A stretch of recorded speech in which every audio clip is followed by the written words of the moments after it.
Hello, everybody. I'm your host, Eric Bird, here at StopStrugglingNow.com. And tonight, we have to talk about, you ready for your financial diversity, your income, real estate, stocks, credit, art, collectibles, gold, silver, precious metals. It's all here for you, ladies and gentlemen. But of course, we're going to talk about anything you want to talk about as well. And welcome to the SSN Nation Wednesday night live stream. Members only chat, but everybody else can watch. Stop struggling now gear. Check. And please like, subscribe, and click the bell below so you get the latest updates. Now, let's get to it.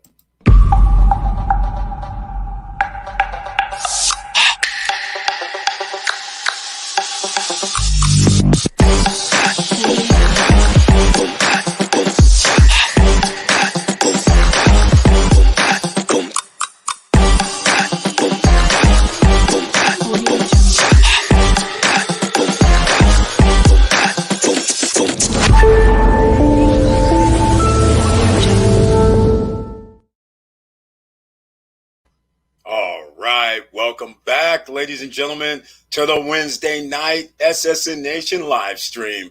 Yes, everybody can watch, but it's members only chat, and that means members with the icon next to their name of the channel can be in the chat room tonight. So if you want to be in the chat room tonight and you don't have that icon next to your name and not a member of the channel, well, you can hit that join button.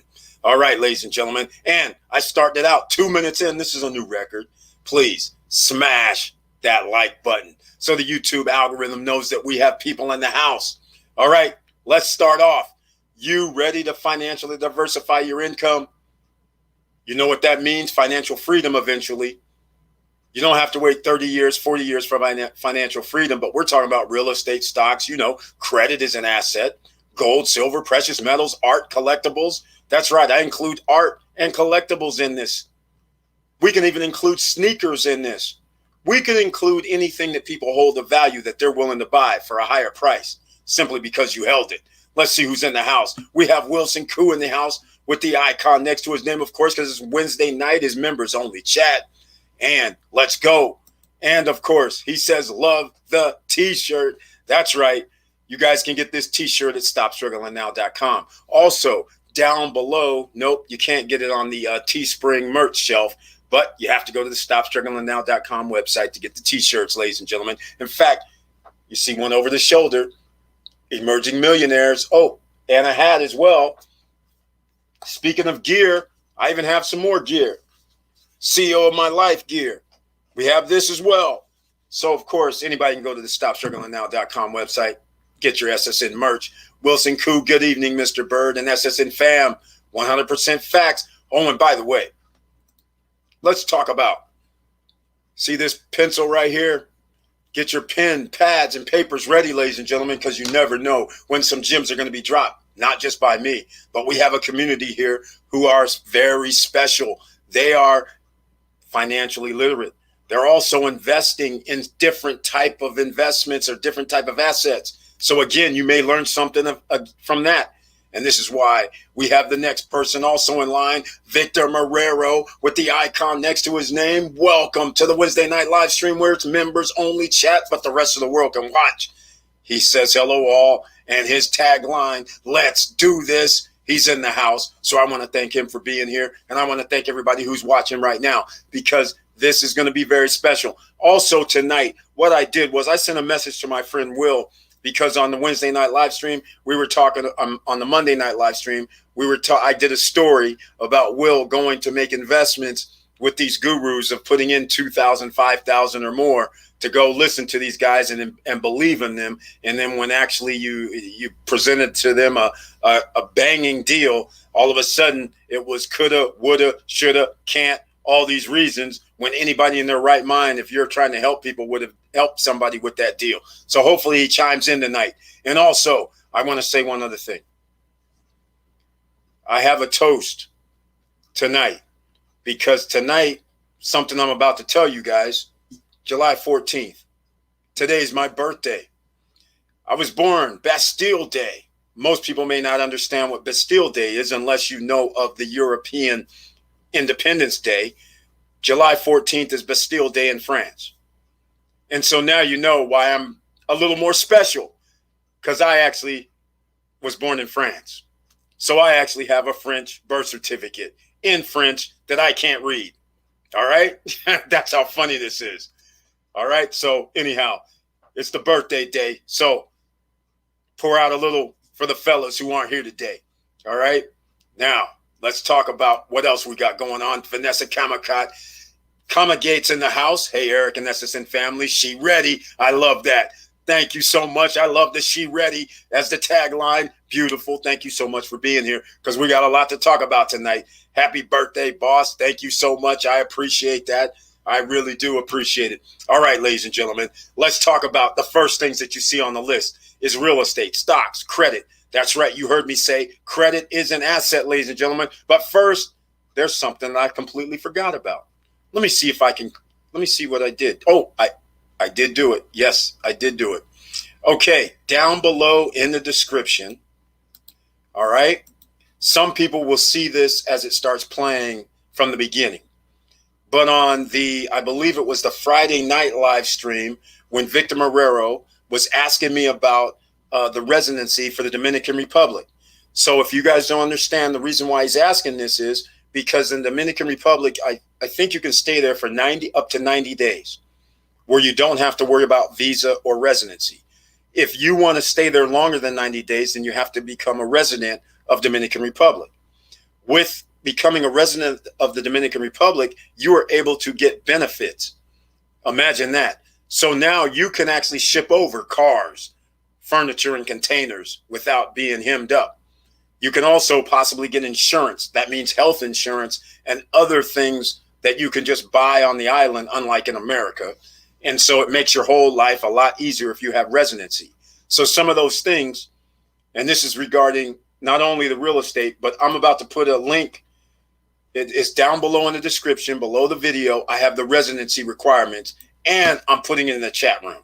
So anybody who watches this after will be able to see it. All right. So you have two ways that you can have residency in Dominican Republic. That is, you can either have retirement residency, where you actually have to show that you have X amount of money coming in every month, or just strictly income earners residency, which you also have to show that you have X amount of dollars. Usually it's $1,500 to $2,000. That's all you have to show coming in per month. And they want to check your bank records, want to make sure you have that the government says you're a good human being, no problems for the country, and things like that. And that's all there is to it. I mean, there's a little more, but you can check it out. Those are the basic two things, because a lot of people may not have that $2,000 a month reoccurring money coming in from investments, nor retirement or pension fund coming in. And so therefore that would stop you from being a resident of Dominican Republic. Now, why am I talking about Dominican Republic? Because that's where real estate is, pre-construction, no credit check, no qualifying, no nothing. All you need is revenue. So that's one of the first things that you need there. All right. So hopefully that's for Victor Marrero, and I put it in his chat, and everybody else can check it out as well. Diesel Mike is in the house. Welcome to the Wednesday night live stream, members only chat. Good evening, SSN family. Diesel Mike with the icon. Thank you so much for your support. Once again, here you go. I have it on the screen so everybody can see. That's where you can go look at the PDFs, download it, go get it in case you're interested in residency in the DR. Happy birthday, boss. Bon anniversaire. Oh, there she goes. All right. Vanessa Kamagate, thank you so much for that. Appreciate it. Right on. Awesome. Residency seems super easy. Thanks, boss. Thank you. No, yeah, it is super easy, quite frankly. I mean, when you really start thinking about it, if you're going by economics, where they say all you need is $1,500 or $2,000, depending on if you're a retired person or if you're making money, then what else is there to talk about? You open up a bank account over there and you got residency. And again, they have health insurance coverage that you can buy. And it's not like in America where they're like $500 a month, $1,000 a month. It's less than that, a few $100s, depending on which type you get. So that's why people want residency there, plus many other factors as well. All right. So let's get into this, ladies and gentlemen. I'm going to go a little reverse. What we're going to talk about is a lot of people don't understand about financial diversification. a lot of people think that they invest in real estate and they invest in stocks, that's good enough. That's not good enough, ladies and gentlemen. In case you haven't been paying attention, stock market has been going down slowly but surely, but some of the indexes have been record highs. So therefore, you can't rely on, okay, stocks might be going down. In fact, some people might be investing in real estate, where real estate has been going up, but you can't rely on all of them going up at the same time, right? Just like you're going to have artwork, you're going to have pictures, you're going to have gold, silver, and precious metal. Like gold, silver, and precious metals, for some reason, has started going down. But again, that doesn't mean you should not invest in them. What this means is you should invest when the prices go down.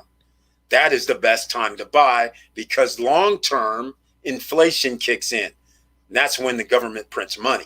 So if you want to diversify your income, then what do? You buy assets, ladies and gentlemen. That's what we got to talk about here tonight. We need to get more assets in 2021. You guys have heard me talk all about this. A lot of people go around the way. But again, I have it all. If you want free stocks down below, in the description, get your free Robinhood and Webull apps. Get your free stocks. If you want to work on your credit, I have that down below as well. You want to get a $10,000 business trade line added to your credit file, your business credit file, Credit Strong. If you want to do installment trade lines to improve your personal credit, Credit Strong. The link is down below in the description. There's also Self-Lender down below in the description. Why Self-Lender? Another installment loan. Once you start doing their installment loan, then you build up a savings account, and then they have a secured card that you can tell them to move your savings account over to the secured card without having to add additional funds. So now you have two items reporting, even though you only did one thing with Self-Lender. Again, credit is an asset, ladies and gentlemen. You can diversify your income. Some of you might be saying, hey, Eric, what are you talking about, diversify my income? Well, what I'm talking about is, think about it. If you're able to get a credit card and it says simply $5,000 credit limit, that means you can use other people's money to buy assets. All right? Some of you might be saying, well, wait, how am I going to buy assets? Well, let's just say you have a $5,000 credit card, and let's just say you can borrow half of it, $2,500, not really borrow, but you have a convenience check, because a lot of credit card companies give you convenience checks that you can actually write a check. The best case scenario is when you have a 0% interest credit card for up to 18 months. That makes it a creme de la creme. And so then you want to invest in something that makes money for you, and it's $2,500.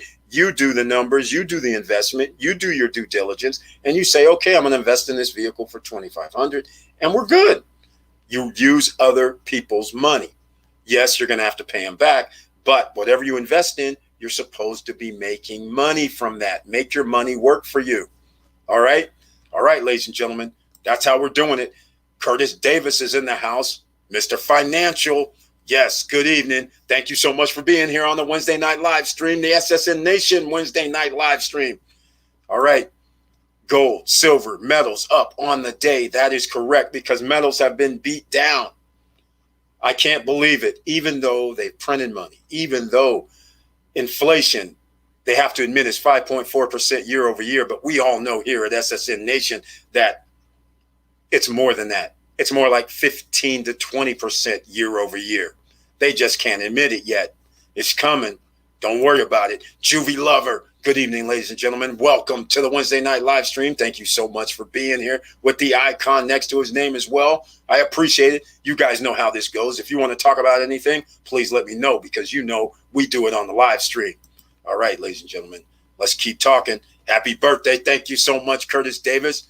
Happy Bastille Day for everybody in France. And since I was born in France, that's always a good thing. All right, let me give you guys a story. So here's a story that's very funny. I was around 19 years old, and I get a call. The guy says, I'm from the French embassy. And I was like, okay, that's nice. He goes, you have to determine at this time if you want your citizenship for France, or do you just want to stay USA? What do you want to do? So I said, well, it would be nice if I had both. And he's like, okay, well, you might have to come for 2 years of military service. I responded with, wait, since when do you guys fight in a war? Are you serious? Dude's like, yeah. I said, man, that will never happen. And hung up the phone. Funny stuff. So now I go to France and I actually buy goods and services when I'm in France, when I'm hanging out. I'm buying stuff when I'm in France. Well, they have this thing called a VAT. That's tax, basically, all right? VAT. So most Americans, you're going to have to pay VAT, right? But now my passport says, France and things like this. So when I'm there, I tell them, I show them my passport, then they're like, oh, no, you don't have to pay VAT.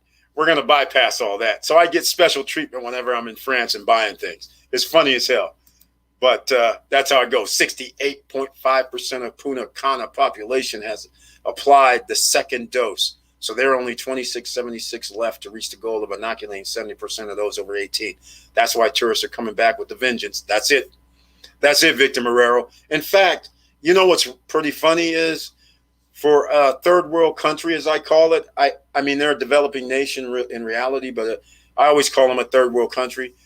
These guys took the coronavirus more serious than anybody. They had lockdowns where you had to be in at 5:30. You had to not be in by 5:30, but what I mean is they had it where the curfew was at 5:30 and you had to be in like by 2 hours later, 7:30. So if you're on the streets after 7:30, they weren't even playing. They were like, you're going to jail. So literally they were taking people to jail because they were past the curfew and past the times they had to get to their destination. So they were not playing, unlike other countries who were like playing around. So this whole time, this is why the outbreak in Dominican Republic was minimized, because they were straight up. They were like, no, no, no. We've seen this play out before. You know, that terrorist Christopher Columbus, that guy, bringing over diseases and things like that, wiping out island nations because they're not immune to European viruses. So the same thing happened. So this is why island nations generally take this stuff very seriously, because the visitors from the other side of the world would bring viruses that they're not immune to. So this is why DR, and they have other reasons too. DR is trying to be one of those tourist destinations. So they want to make sure they get rid of this disease and make sure people can come over here ASAP. So they're not playing around because they realize where their butter is. They realize tourism dollars is major. So I can't blame them for that. And that's what this real estate, lots of love, 2-year service. Exactly, Curtis Davis. Exactly, man. I started laughing. I was like, are you serious? You guys don't do any warring? I said, why am I going to spend 2 years over there for that? That's crazy. Tiffany Young, welcome to the Wednesday night live stream. Thank you so much for being here on the Wednesday night live and with the icon, and I appreciate your support. Hello, all. Thank you. How they handled the pandemic shows how serious the DR is about their tourism. Exactly, Vanessa Kamagate. Exactly what I'm talking about. These guys are on a mission. I love what the Dominican Republic is doing. I don't know how long their government has been voted into place, but I'm hoping these guys are at least going to be there another 4 years, because they are changing the whole dynamics. Have you guys, how many people have been to Caribbean countries? Or island countries in the Caribbean, and most islands all look the same. You land at the airport, you drive out from the airport, and then you see generally like rundown shacks, tents.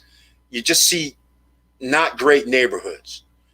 And when you come out of Punta Cana, for instance, I don't know about, well, when I came out of Santo Domingo before, Santiago, I was in the city, so I couldn't really tell. The city's fine. It looks just like every other city.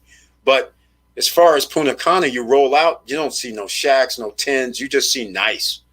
So it just looks nice. Like, okay, just fields here, fields there, a little shopping center. You don't see anything that's looking bad. So the fact that they have actually gone in and said, you know what, we're going to make this a tourist destination specifically, unlike other island nations, I got to hand it to him. I got to give him credit. A1 credit. Curtis Davis, did you get my email? Right on. Okay. Yes, some cruise lines want vaccinations. Others, okay. Florida says no vac. Exactly. That's the difference right there. That's exactly the difference. Florida says we'll risk people getting dead. Let's face facts. I don't think that's an option when you're trying to get tourism to come to your island, and when you have the most tourists in the Caribbean. Um, you definitely want the opportunity to have people come versus going to Aruba, St. Martin, or Bahamas, or any U.S. Virgin Islands, British Virgin Islands. You don't want people going there. You want them to think first, Dominican Republic, it's safe. Yes, they're nice places to holiday. Exactly. Yes, beautiful. Barbados, St. Lucia. Yeah, white beaches. Exactly. You know what's funny? St. Lucia, Barbados, Dominican Republic, Aruba. These places all have the sands that are like flour, depending on what beach you're at. All the places have the hotels on those sands. All the places have all-inclusive. All the places are pretty much almost the same, but some cost more than others. Like when you're in St. Lucia, man, it costs an arm and a leg. But the same beaches in St. Lucia you can find in the Dominican Republic. You can also find in Aruba. But the thing is, it just depends on your lifestyle and what you like. So a lot of people will go to St. Lucia and not go to anything that I've mentioned regarding, like St. Martin or Dominican Republic or any Bahamas or anything like that. So it all depends. Plenty of islands for people to enjoy. The hurricane hit 2011, but some towns never recovered. Island places. Exactly. That's the only downfall. And that's one of the things right there. Yes, I just came back from St. Lucia, and that is just how it was. They are about to start building more, though, I hear. Yeah, St. Lucia is not big enough, in my opinion, but we'll see what happens. But all the island nations are getting a cue from Dominican Republic, which this is one of the reasons why I have a hard time that I don't understand why the United States has an island called Puerto Rico. On the island of Puerto Rico, they have like Phosphorescent Bay. They have rainforests. They have also outstanding beaches. But they don't even promote that. It's incredible. Just like the U.S. Virgin Islands gets under-promoted. I don't understand. Those should be tourist destinations for American citizens. They are, but they should actually have way more visitors. But they don't want to build the infrastructure. It's incredible. Got your email. Thanks. Right on. You need to go for the EU citizenship. That way you can travel throughout Europe without time limitation. In my case, I'm going for the D7 retirement visa when I move to Europe in 3 years. Exactly. Because I actually have the French thing, I get to just, actually Americans come and go as two in the EU, but I can come and go in the EU. I never really stay past a month. That's the whole thing. I'm never going to live in Europe. Really. I like Europe, but that 50 degrees, 40 degrees, I mean, it's fine and all, but we got to stay down by the Riviera a little bit. I gotta stay in 70, 80 degrees, Monaco, Nice. You know what I'm saying? I got to stay in those areas, man. I can't be staying up in Paris and all that. And definitely not the UK. That never works. All right. Robbie D, DJ Robbie D from Philly's in the house. Welcome to the Wednesday night live stream. And the icon, of course, is next to his name because members only can chat tonight. The rest of the world can watch. Please smash that like button. And if you like what we're talking about, please subscribe to the channel. And click that notification bell for everything because the YouTube algorithm doesn't like to send out messages when I upload videos. Hello, everyone. Let's get this knowledge. Thank you so much, Robbie D. They treat PR like a red-headed stepchild. It's crazy. Exactly, Vanessa. Exactly. It's uncanny. Yes, Eric, get your EU citizen, French, Switzerland. Yeah, Curtis Davis, I get to roll around in the Eurozone anyhow. Like I said, what's kind of funny is, I have the French passport too. So, I mean, I get to roam around anyhow. It's not like a big deal. And because I have an actual French birth certificate, I mean, I'm in their system is what I'm trying to say. So I'm almost treated like an EU citizen anyhow, because they see that I have a French birth certificate. They see I'm in the French system. So automatically they just let me roam. I just go all over the EU. I don't even get hemmed up. Speaking of, I shouldn't even get into this, but what's pretty funny? This is funny. So, being a black guy in America, I roam around from state to state. I get hemmed up, right? But I'm in Europe. I'm going country to country, train to train, city to city, never get hemmed up. That's what cracks me up. It just cracks me up. No issues, no disrespect. I mean, I'm sure there's disrespect or whatever. But again, I don't go to Germany, that kind of thing, Poland or some nonsense. But, all I'm saying is Spain, Italy, France, UK. I don't get hemmed up. It's just like, show them your stuff, go through. No biggie. It's like, but in America, I get hemmed up. It's craziness. DR is a new Hawaii, but closer and cheaper. Happy birthday, Eric. Thank you so much. That's correct. DR is the spot, ladies and gentlemen. It's a secret right now. This is basically the DR, in my opinion. I don't know if this is going to actually bear out over the next 5 years, but in my true opinion, when we're talking about real estate, the DR is basically Cancun, Costa Rica, like 25 years ago. That's what it's like. You could have got things in at 100,000, 50,000, 60,000. Right now, trying to get something in Cancun for $400,000 will not be on the beach. But you can go to the DR and you can still get something on the beach for $200,000. Condo or villa. So this is what I'm saying. In the next 10 years, I don't think that's going to be possible. So that is the beauty of it. The irony of it all. Exactly, Tiffany Young. Exactly. Yes, Eric, you're in the system. Yeah, that's it. Exactly, man. I'm definitely in the system. I get nothing but love, especially when I'm in France, in my home. Well, America's, I guess, my home country. But when I'm in Europe, I call France my home country. I get nothing but love. I mean, as soon as they see my stuff and they're like, oh, wait, you were born here? Yeah. They're like, but then I go, I can't speak French. But they don't hold that against me, though. They still don't show nothing but love. They'll start speaking English. They'll start opening up, hey, come back here to the bar, come back here to the special section. You're all good, So I get nothing but love when I'm in France. And actually, I get nothing but love when I'm in Switzerland. I get nothing but love when I'm in Spain. I get nothing but love, period, in the EU. So, I mean, it's kind of weird. In America, I just can't roam I shouldn't, but I'm going to say it.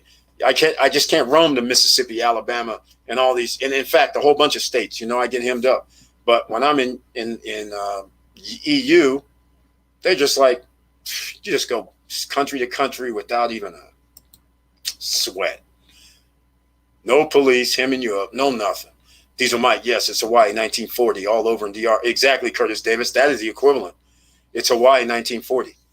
When actually, it's Hawaii 1960, because up until 1960, Waikiki, for instance, in Oahu, was literally almost vacant. I mean, Hilton had their spot. I'm trying to think. The Pink Hawaiian Hotel. I call it the Pink Hawaiian Hotel. I don't remember what the new name is. That was there, which was upscale, but there was only like 5 hotels. The Ilokai was there. There was only 5 or 6 hotels on Waikiki Beach. And then all of a sudden, in like the late 70s, early 80s, they started promoting Hawaii, and the rest is history. Stuff everywhere on all 5 islands, right? Even Molokai has hotels, restaurants, and things. But that's exactly what DR is right now. It's late 70s, early 80s, before Magnum PI type stuff, It's crazy. Diesel Mike. Yes. All right, ladies and gentlemen, we're talking about these assets, how to diversify your income, how you diversify. What we mean by diversify? What we mean is different assets. So just don't hold real estate only. Just don't hold stocks only. Just don't hold art only, gold only. Diversification means you're going to hold some assets in each 2 or 3 different asset classes.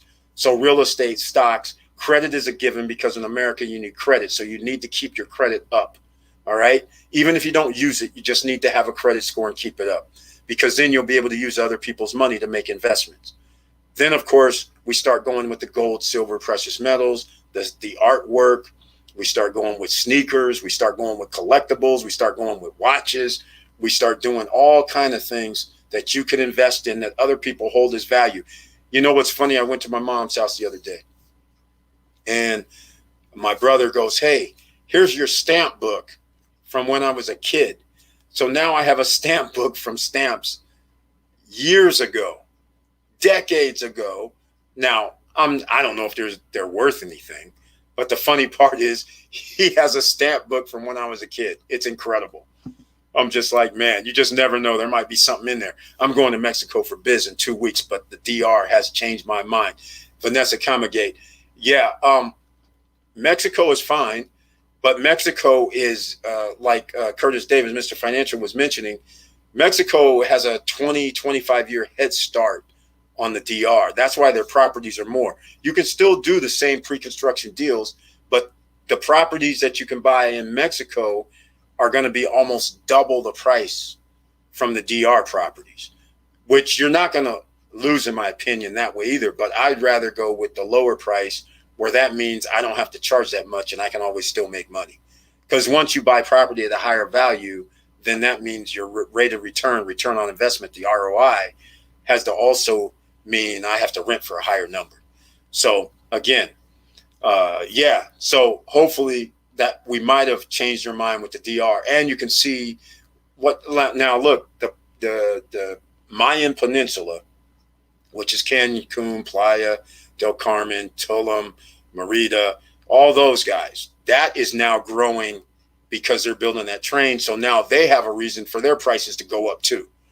So it's not like their prices aren't going to go up, because they have a supply and demand situation. They have people now coming over there going, wait a minute, we want to invest over here. So it's a good thing either way. So weigh your options. That's what you do, your due diligence, and figure out what works best for you. Wheels up. Private Air stock went public today, $11 a share, up. Yes. Anybody get on this up? I'm in on the pre-IPO-ish type thing, but it's still like $10 a share or $8 a share. I can't remember. But anyhow, up, wheels up. I like what they're doing. All right. So that's a beautiful thing as well. Moses Tillman, welcome to the Wednesday night live stream with the icon next to your name. Thank you so much for being here. Good evening, SSN fam. He's got his tagline, let's get it. He's in the house, ladies and gentlemen. Moses Tillman's here. Thank you so much. Again, facts. I see the price differences. That's it exactly. That's it exactly. So it depends on what you're trying to do. If you're just basically saying, okay, I'm going to invest in real estate, and then I'm going to sit back and wait for the price to appreciate, and don't have any other determining factors, then you can invest anywhere. But if you're sitting there saying, I want to invest in an area where I'm going to use that property to make money, then you have to start looking at how active is the tourism department, like in the DR, how active is the Mexican department, how active is wherever you want to invest department. And that's kind of like where I want to be, where they're actively trying to promote. All right, Eric, did you get the word about prices going up for Punta Cana project? Yeah, I didn't get the word. I did not get the word. Cana Rock is raising their prices starting 1 August. I'm sure Vista Cana is the same way. Yeah, Victor Marrero, the prices in Vista Cana have been going up. Their prices only went up like 5,000 to 10,000. People aren't realizing it because new people come in and still go, wait, I can get like a 2-bedroom for 80 grand or 74,000. They don't realize they could have gotten it for 69. So the prices haven't increased like at Cana Rock, where you could have bought something at 230 and it's worth 400. It hasn't done that yet, but who knows, in 2 years it might be along those same lines. But no, I did not know this. This is this is almost similar to what happened 2 months ago when we had Mr. Estacio on, and he has those exclusive deals for the pre-construction condos. And they said after that little spring fling thing that they were raising the prices. So now we got August 1st as another date. And you guys have to understand, when they start building phase 1 of a pre-construction project, then they build phase 2. The phase 2 is going to cost more than phase 1. Phase 3 is going to cost more than 1 and 2. So that's why the sooner you get in, the better position you are for appreciation. And this is why I've been hawking, literally telling people, get your assets right now, because you don't need a credit check. There's no qualifying. You can put down 10% in most cases, except Counter Rock. I think you got to do 20. But in most cases, you got to put down 10%. And you're in 0% interest for 21 to 20 to 30 some months. But now you've locked in your price. So now you get the best of both worlds. You get to be like a billionaire, get to be like a millionaire. You get to be like a top 10%er, because this is what they do. They are privy to when buildings are being built, when stocks are coming out, so they get to buy at the lower price. This is your opportunity where ordinary citizens, the OCs, can get lower prices and you can get the appreciation. Wouldn't it be awesome if you can buy something now and it's double the value by the time it's built? Automatic, and you did nothing, and you were paying at 0% interest. This is what we're talking about, ladies and gentlemen. And he's getting insider information at Counter Rock. You know what's scary? If you guys missed one of the last things, we're talking about pre-construction real estate right now. This is how you diversify your income. Put down 10%, no credit check, no qualifying, then pay monthly $500 to $1,500 a month for 2 years. And then at the end of 2 years, then you finance it because you have a 50 or 40% loan to value. You want to know what's scary? The Counter Rock properties, I just showed people on the screen on the Friday Night Live. The one bedrooms that used to sell for like $150,000 when Victor Marrero was getting his 2-bedroom, they used to sell like $150,000, $140,000. These things are now $300,000. That's what's incredible. They're selling these same 1-bedrooms for $350,000, $360,000, $330,000. We don't even know. Well, Marrero might know how much his 2-bedroom is worth now. His 2-bedroom, I believe, was $230,000, $231,000, something of this nature. Well, clearly, if a 1-bedroom's up to $360,000 and it's a penthouse unit, and he has a 2-bedroom, then his 2-bedroom has to be $400,000 minimum. He's almost doubled his money, and his building won't even be built till next year. And he might have doubled by the time this time next year. It's going to be double. Why? Because there's going to be inflation. It's going to double. So, I mean, this is what you do, ladies and gentlemen. And then you just diversify. All right. Look at this. Look at this. The wealth strategy has been buy real estate or buy stocks. Didn't depend on climate, assets, or assets. Exactly. Assets or assets. That's how you got to look at it, ladies and gentlemen.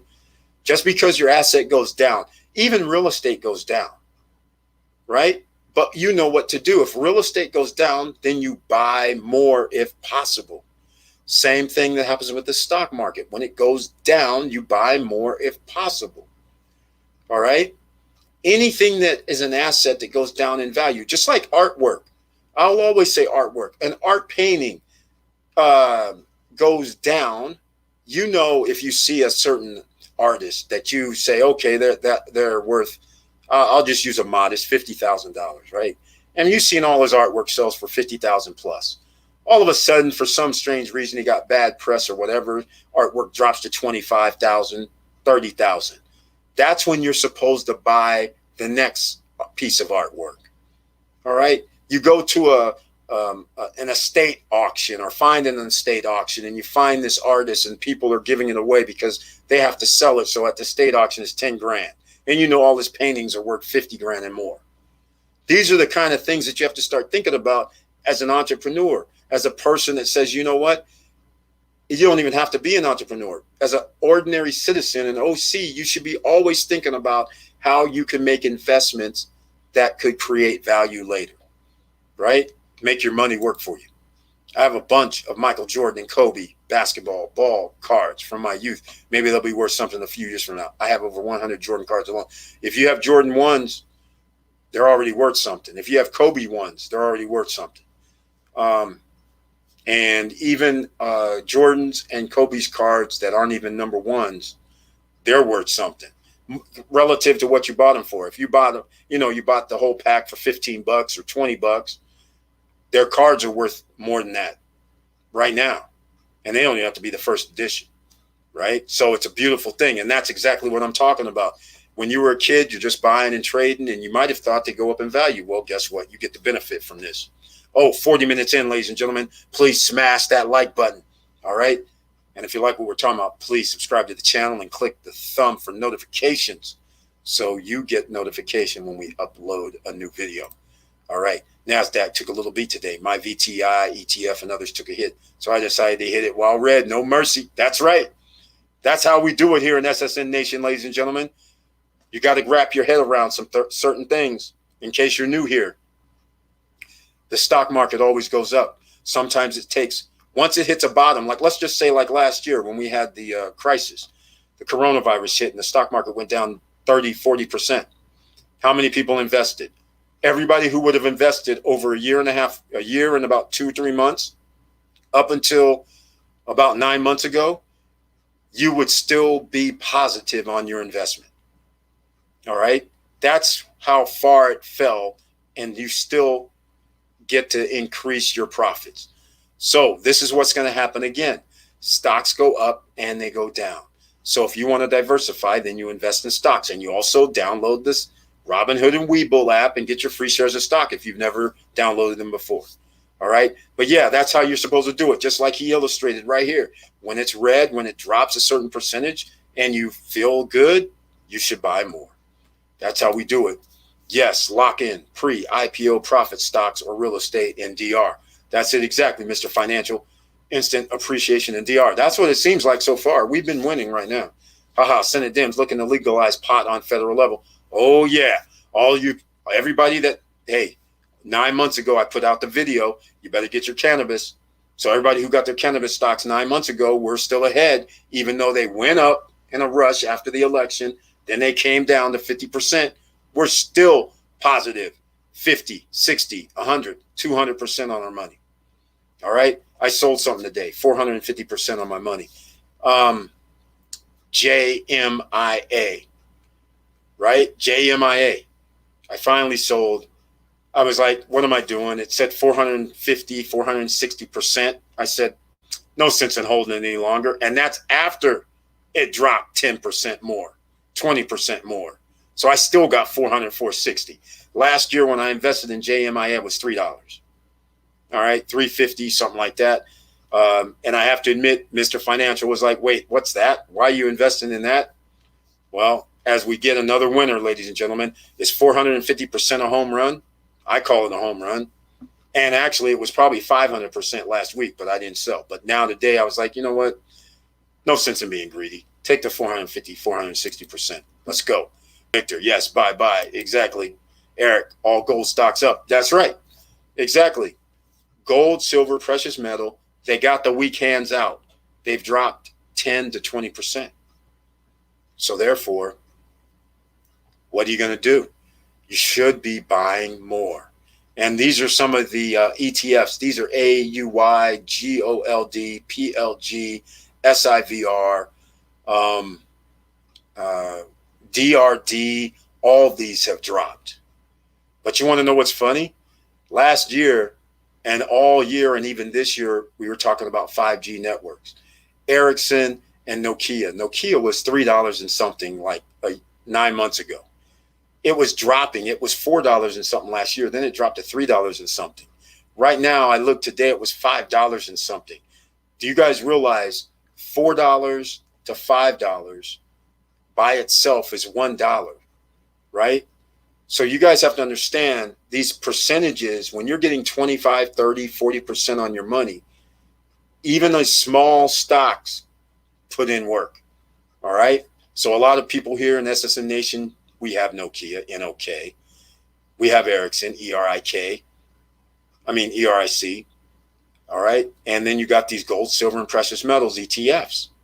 They're minor stocks. You got to get in these. Diversify. Found JCOM stocks 5 months ago. It has doubled. Yeah, exactly. There's all kind of different opportunities, but you have to be looking for it. And you have to think about diversifying. You just can't sit there and say, I'm going to put all my money in one basket. You're not going to invest only in stocks. You're not going to invest only in real estate. You're not going to invest only in those two.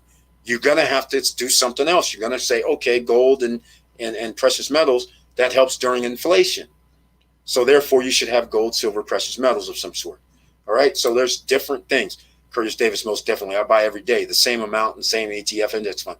Dollar cost averaging. Victor Marrero giving us the dollar cost average. This is how we do it here at Stop Struggling Now, ladies and gentlemen. Powerful and the best thing since sliced bread, love and life. That's it. If you have the extra income, and remember, you got to get your finances in order first. Pay yourself first if you can do it. That's what you got to think about. You go, okay, I'm not going to be going out wasting money. What is wasting money? What's wasting money to me and what's wasting money to you are two different things, right? A lot of people, like I always say, on Friday night, you get off work, and what do people do? Meet me at the club, meet me at a bar, meet me at a restaurant. And in this day and age, bars, restaurants, and things like that, you get 2 drinks and a meal, you're at $100. You could have bought, like for instance, Nokia stock, you could have got 20 shares, 25 shares for the same amount that you spent on dinner for one night. And then next year, this time, who knows, it could be up 50, 60%, and you've made your money work for you. Might even get a little dividends. You just never know. So this is the kind of thing, like PSEC, for instance, is a dividend stock. You could be getting 10%, 11%, 8%, 9% on your money. So when you start thinking about every Friday and Saturday night and Sunday night when people are working and they go out and party and they're wasting 100, 200, 300 bottle service of $500, $1,000, sure, they have the money. But when you start really breaking it down, you're like, okay, for every $1,000, I could be making $100 a year. So now when you start breaking it down to, let's say 30 weekends a month, I'm wasting $500 to, let's say $1,000, because we're high rolling. You just gave up $3,000 a year for your making money. Plus, not only do you have that 30,000, let's say, the 30,000 is actually still liquid and it's still working for you. So you win twice. So these are some of the things you have to think about on what you're putting your money towards, right? Get in stocks before it rotates. Gold, one cycle. Tech, one cycle. Value stock, another cycle. Curtis Davis is saying it like it is, ladies and gentlemen. Mr. Financial, there are cycles. Just like commodities right now, right? So, you know, electricity's going up. Who's investing in electrical companies, right? Wood, lumber, and all that's been going up due to inflation. Who's investing in those? Who's investing in food stocks? BTG, farm. Yeah, we're giving you some. Get that pen, pad, and paper ready. B as in boy, T as in Tom, G, right? Some of you will see, I just uploaded a video for the SSN Nation's paper stock portfolio. All right? So I just did the portfolio June 28th. Was the first time we put stocks into it.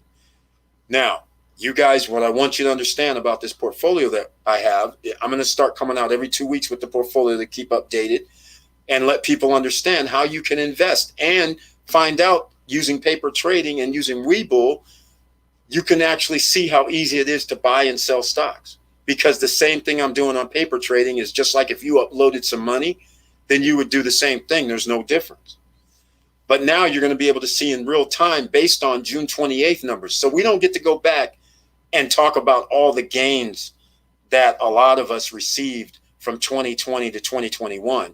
Now I'm investing in a down market. June 28th, I don't consider an up market, right? It's going down since June 28th, and we still have 0.01% out of $1 million. So that's $100 some dollars, basically, profit. And now you'll get to see when we do that paper trading, you'll see even though we have 0.00, it ends up being 0.01% profit, and we're still showing green.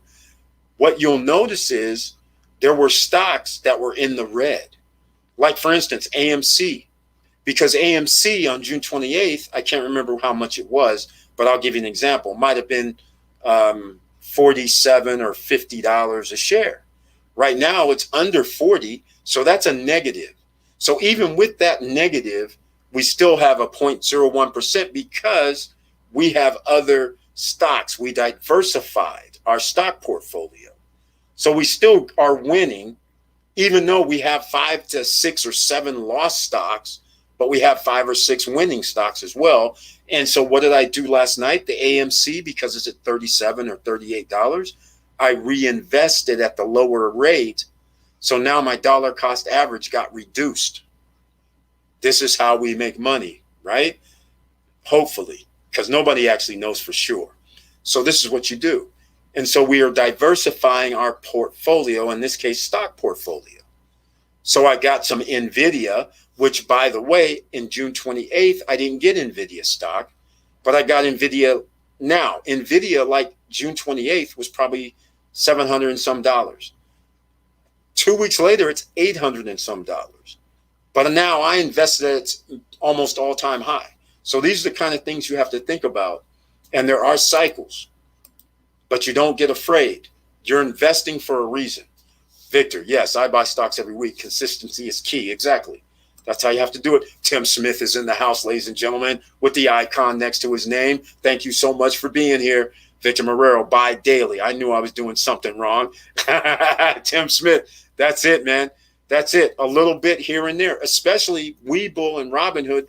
Even if you don't buy full shares, you can buy fractional shares. Meaning a fractional share, in case anybody doesn't know, if a share costs $25, and then just let's say you say, okay, I just want to buy $10 worth, you can on Robinhood and now Webull. Webull does fractional shares.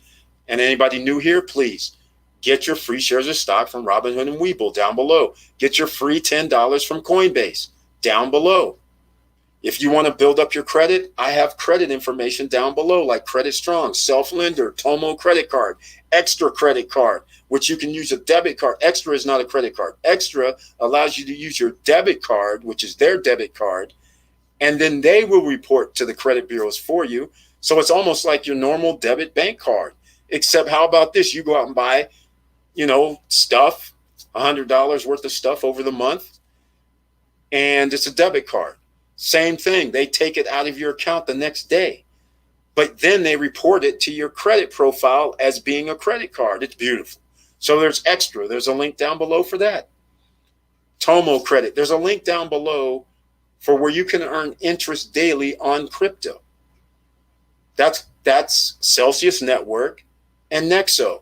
Every Monday, they're giving us our interest from the previous week. So the previous week we earned interest. Then on Monday, they're giving us that interest. Nexo, Celsius Network, down below. The reason why it's an asset is because it's giving us interest, and I can borrow against my crypto on Celsius and Nexo. And like everybody knows who's in the SSN Nation, how would you like to get a 1% loan? Some of you may be going, what? You mean like the millionaires and billionaires 1% loan? Yes. Borrow 25% against your Celsius Network assets, and you borrow at 1%. Now you see why you diversify into crypto, right? You have another vehicle. And in case anybody's asking, no, there's no credit check, no qualifying. You're borrowing against your assets, right? So there you go. Tim Smith, that's it exactly, man. That's what you're doing wrong. You have to invest on a schedule. Then that way you always have the higher or the lower price, and you feel good. Either way, the more frequent you buy, the more often you find deals. Apple was on sale for 6 months. There's a season. Exactly, Curtis Davis. Exactly. 3 months ago, we were sitting here talking. And at this time, we started having to think about a little diversification. So some of you may have noticed that I said, hey, you might want to start buying more blue chip stocks. The Apples, the Microsofts, the Amazons. That you got to start thinking about who's going to withstand if there's a downturn in the market, a downturn in the economy, inflation is going up.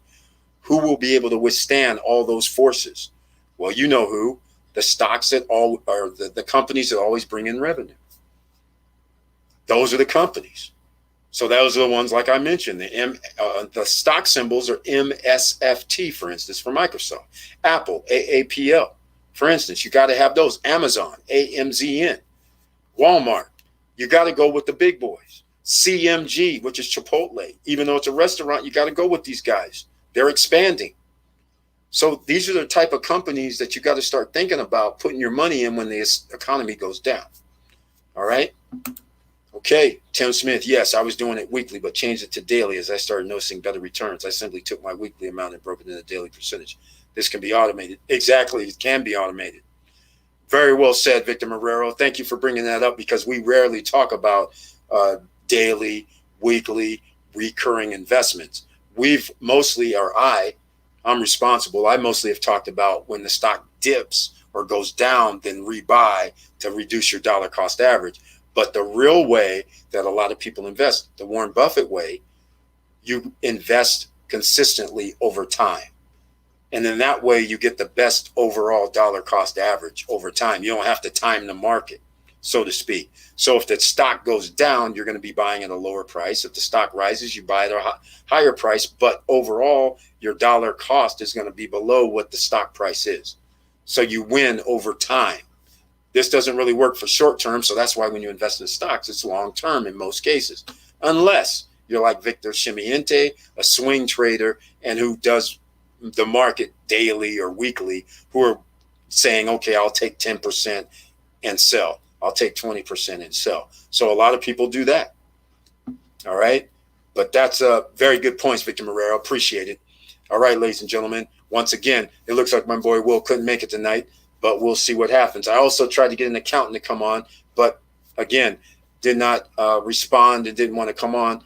I want to use another accountant because personally, this works a different way. I didn't want to have personal accountant on because there may be, I don't know what you want to call it, some different views based on dealing with me. So I figured I'd get somebody who I don't have any business dealings with. So then that way they will have their own point of view and they'll give people information specifically for everybody here at SSN Nation versus skewed towards how I invest and what my business entities are.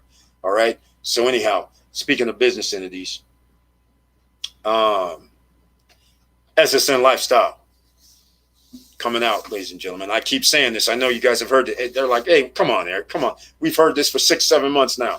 Come on. Okay. So tomorrow there will be a blurb. People on the who receives emails. So if you haven't signed up for our newsletter list, please, down below in the description, please sign up. People who receive the emails, they will be the first ones that are going to receive information on the Founders Club, which most people already know what that is. And you will be able to buy into, if you want to become a founder, not members, because founders are members. But if you want to be a founder, that's going to be the first option where people can get in. Member sign up probably won't happen for about another 2-3 weeks. All right. So just keep that in mind. Expect that email tomorrow. And you will be able to, it's not going to be crypto based.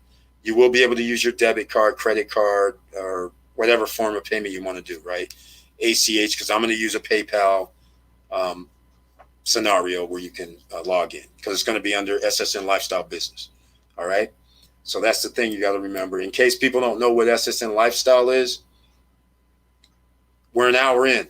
Please smash that like button. All right. And if you like what we're talking about, please subscribe to the channel. All right. Let's see. Yeah, it looks like my boy Will can't make it. Looks like the accountant has turned, hasn't responded actually. So I don't know. Maybe he'll be on Friday night.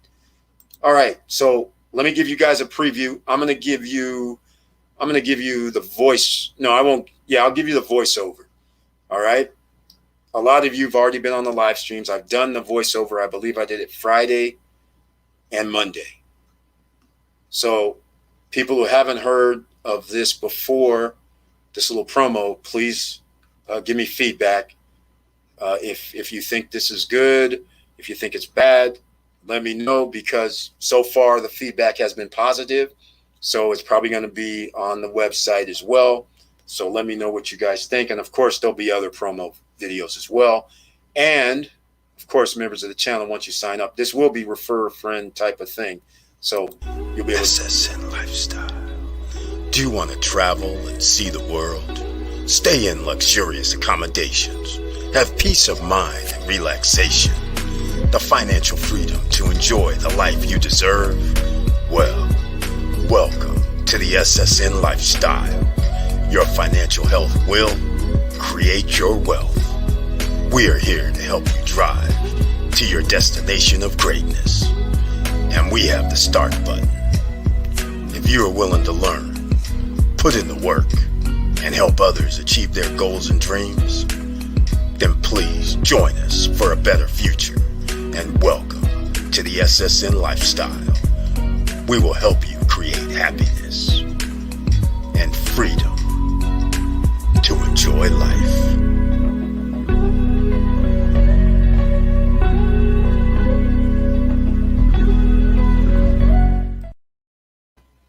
All right, ladies and gentlemen, that's just another preview for everybody.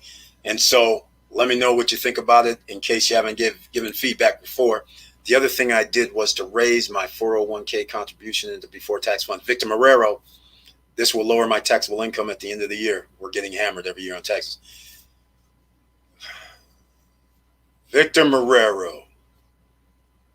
Yeah, funny you mentioned that. So here's the thing, ladies and gentlemen. Victor Marrero makes probably a decent living. And the problem comes in, it's based on your income and it's based on your actual household income if you're married as well. So if you make a certain amount, then you're going to have to pay taxes. So how are we going to minimize our taxes? He's done several things due to him giving us information. The question I'm trying to figure out is he's getting hammered on because of his W-2.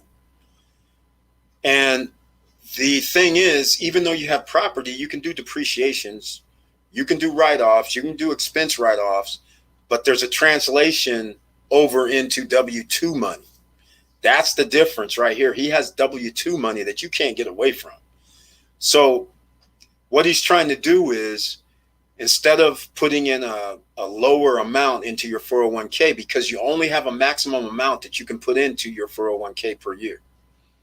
All right. Unlike if you have an S Corp or a C Corp, you can do different things. You can do company match. And when you work for another company, such as a W-2, like I'll say if I work for McDonald's, for instance, W-2 employee, I can only put in a certain limit. But if I have an S Corp and then I do a company match, I have a different limit than a W-2 employee. All right. So there's things going on here. And that's why he's saying what he's saying, is because he has a certain household income for a W-2. And now he's saying, okay, he's going to put in the max or as much as he can into his 401k. And some people may not realize what that's doing. He's doing pre-tax, putting it into a 401k that's going to be taxed at a lower rate when he takes it out. All right.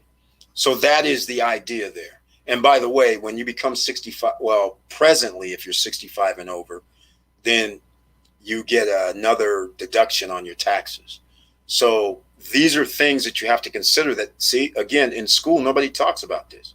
They don't teach people none of this. So people are just blindly putting their money in, not realizing that at a certain age, you have to take money out mandatory. And then that means you're going to have to pay tax on it. So what you're trying to do is get your money, taxable money, into non-taxable events. That is the idea. So I changed it up on him a little bit because he's talking about before tax.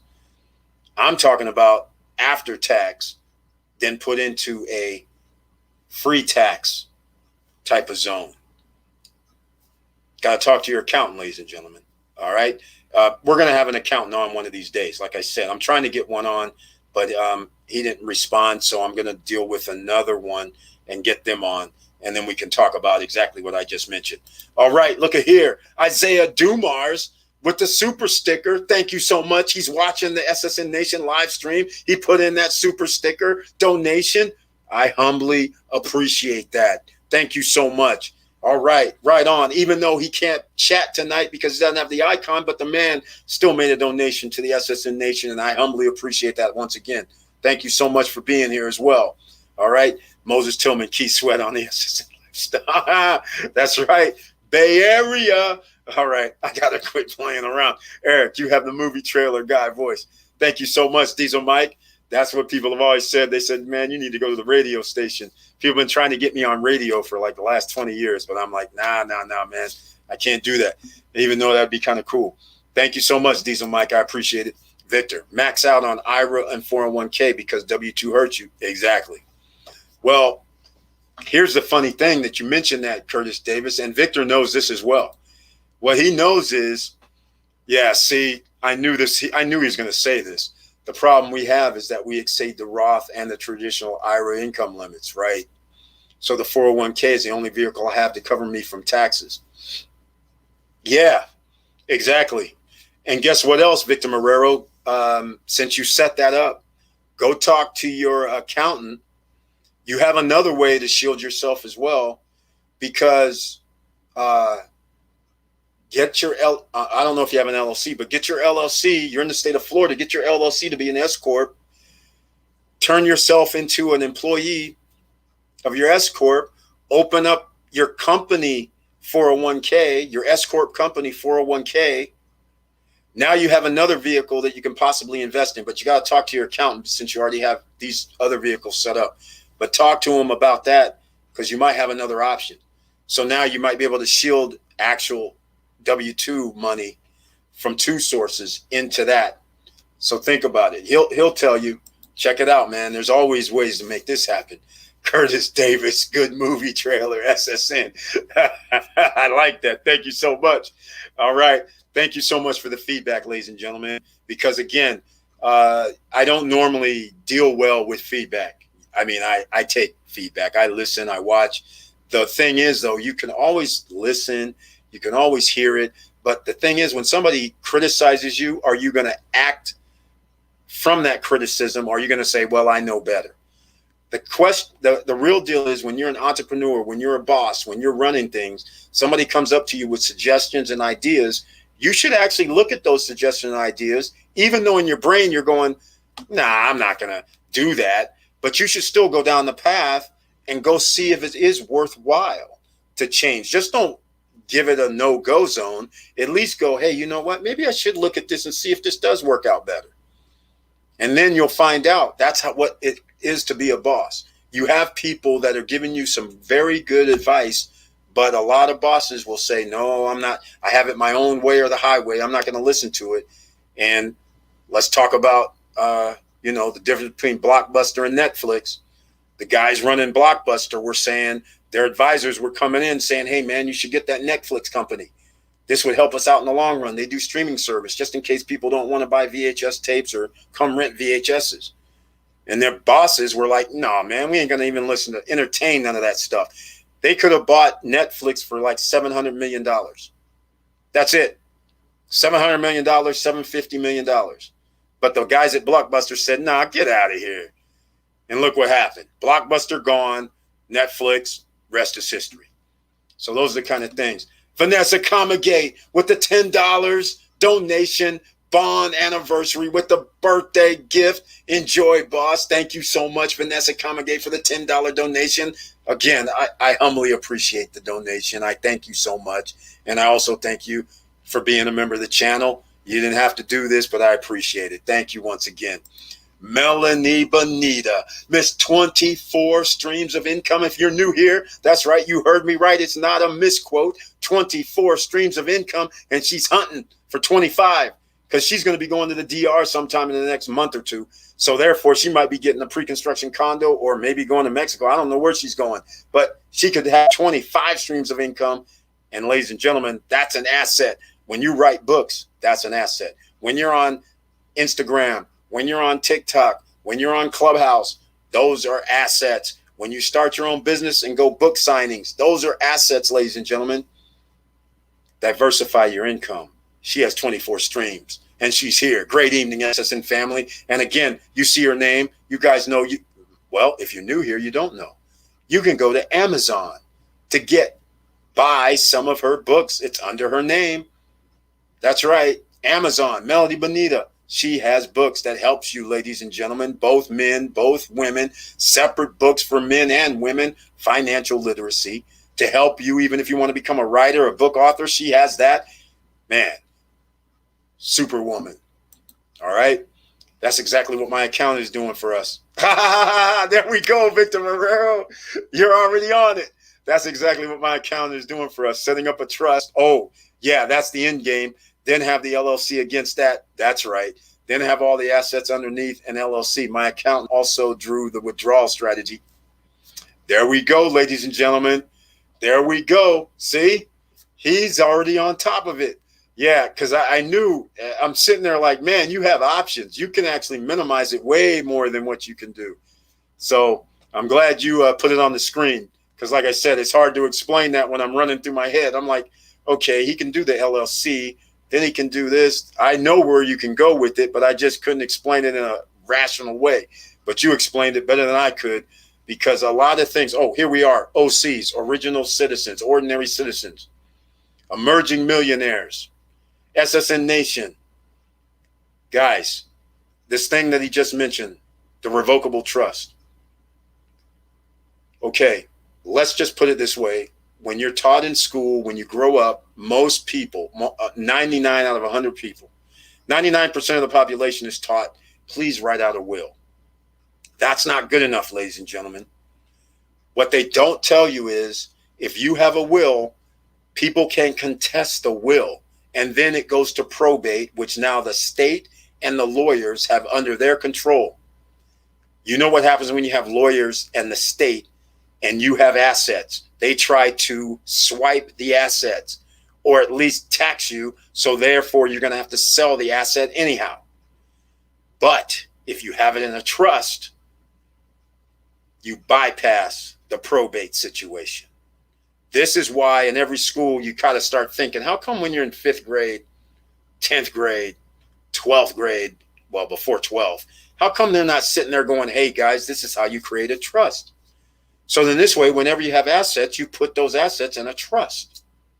So then this way, no state, no city, no county can come grab your stuff due to somebody showing up going, I'm a sibling, I'm related, I'm contesting. No contesting, nothing.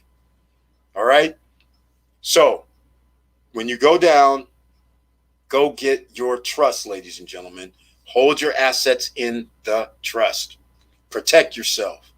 So I'm glad he mentioned that part too. But I left this up on the screen so everybody can see exactly the playbook. This is the playbook. So if you guys don't understand, I'll give you a little bit more context to this. Let's say I have LLCs. All right. Then, okay, LLC, that's an operating LLC. Then you have a holding company. You can get intricate with this. All right. You got an LLC, and here I'll use an LLC. Then I'll use a holding company above. Now, down here at the bottom, below the LLC, we'll say a trust. You can move your properties or move items that are assets into the trust. Your operating company, which is the LLC, operates. So therefore, the monies go to the trust. Then you get to come back out. So this is how you pay less taxes. This is why the top 10 percenters don't pay their fair share in taxes, because they know they vehicles to do this. Now, we're going to try and have an accountant on so then they can also explain to you how valuable it is to have a business, to have an S Corp, to be paid in a W-2, to wrap it into a revocable trust. Very valuable. All right.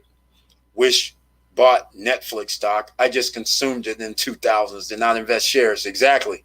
That's what everybody did. It was a new thing. You know, you used to do Netflix sending you you had to send in the mail. It was funny. It would come 3-4 days later, but still people did it. And it just grew from there. Who knew? Vanessa Kamagate. Yes. Melanie in the house. Exactly. Miss 24 Streams of Income is here. Happy birthday, Eric. Thank you so much, Moses Tillman. I appreciate that. Thank you. Victor, yes, you would be surprised how many people at 55 forget to plan with multiple LLCs and friend keeps buy stuff, homes, properties with no protection. That's it exactly. That's by design, though.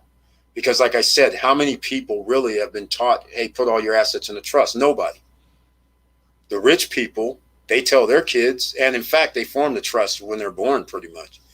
But most people don't have that financial literacy to form the trust or think about a trust. So they write a will and go, we're good. And then find out once you've written the will, people who die don't know that will means nothing. All it means is that brings up problems, probate, states, cities, counties, taking people's estates. It's crazy.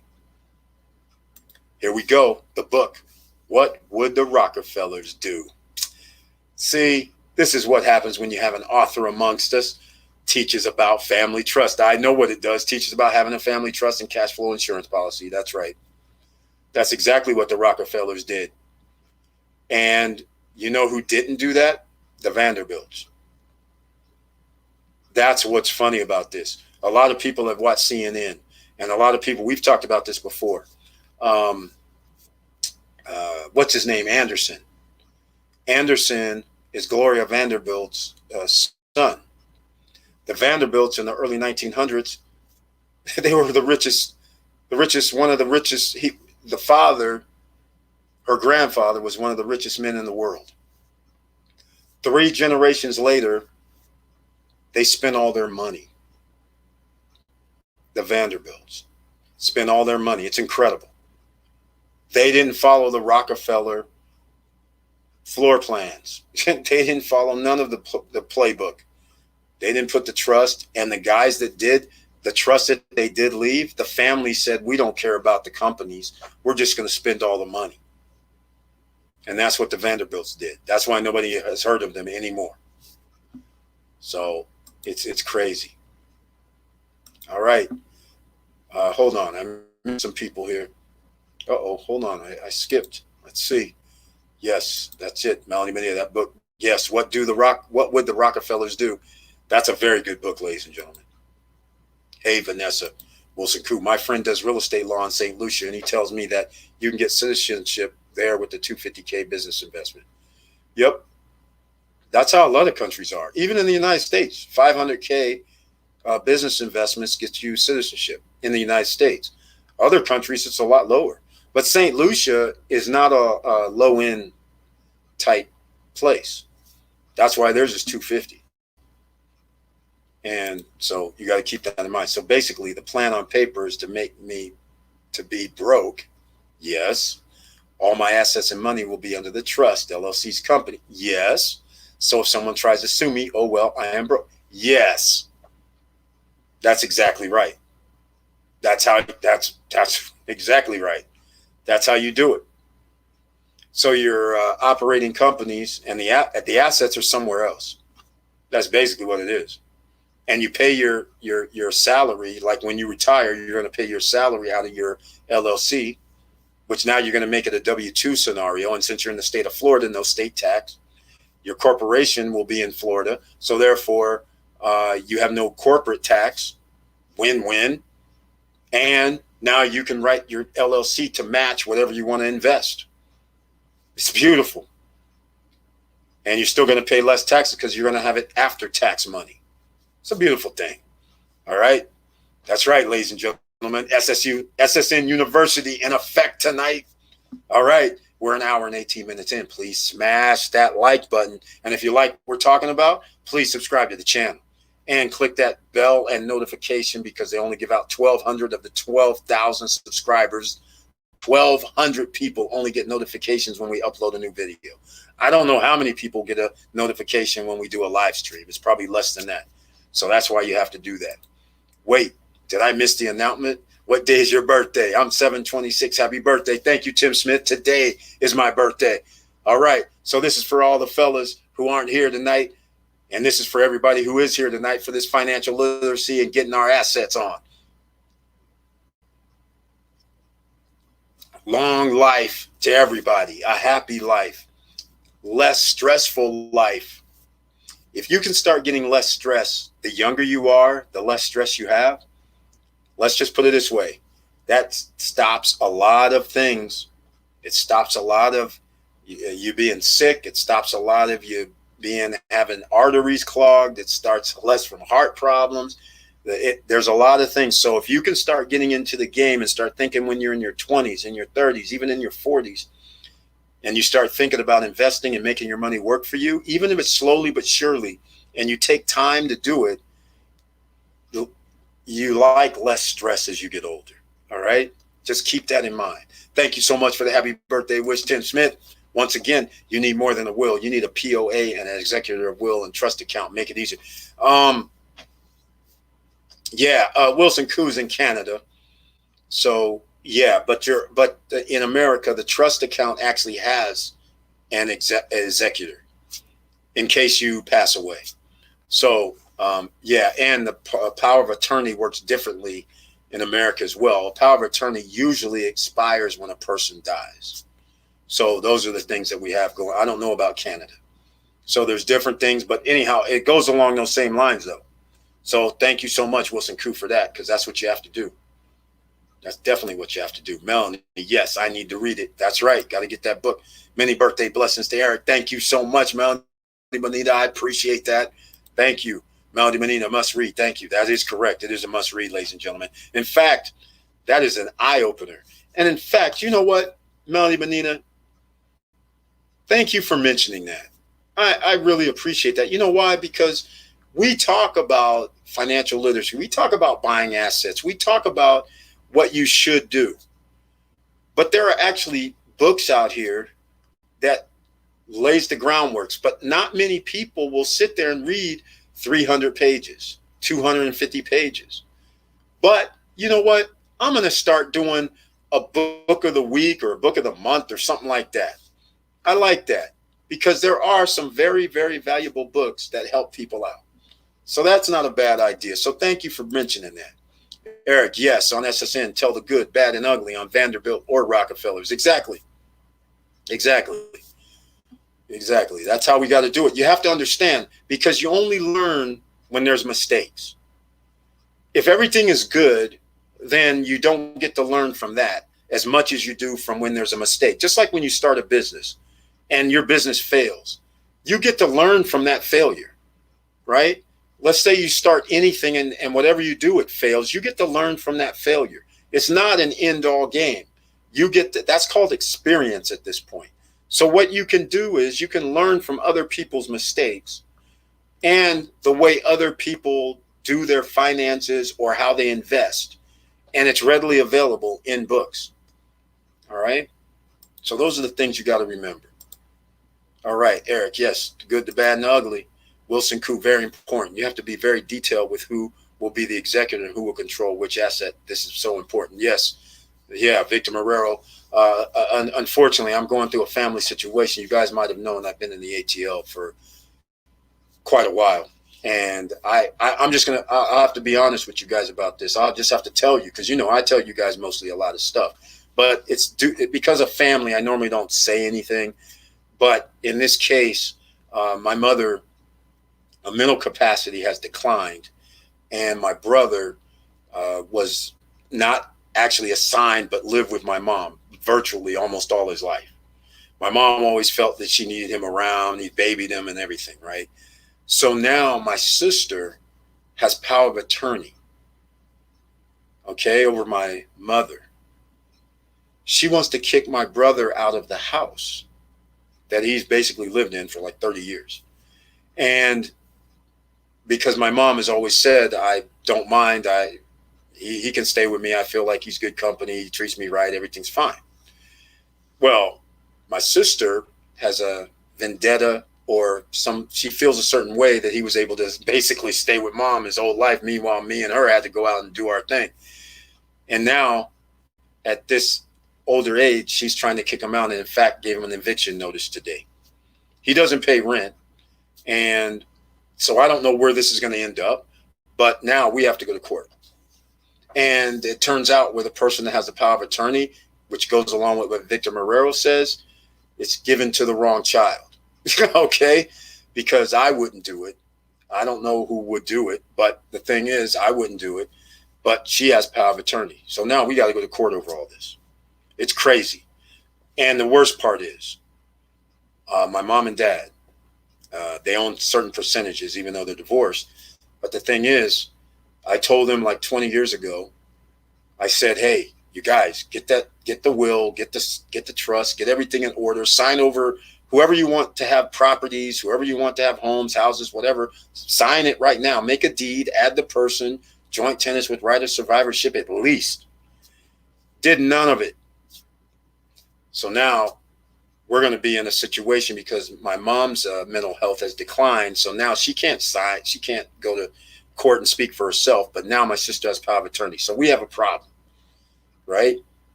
And what Victor Marrero is talking about, what I'm talking about, my daughters will not be in those same boats because my stuff is in a trust. right?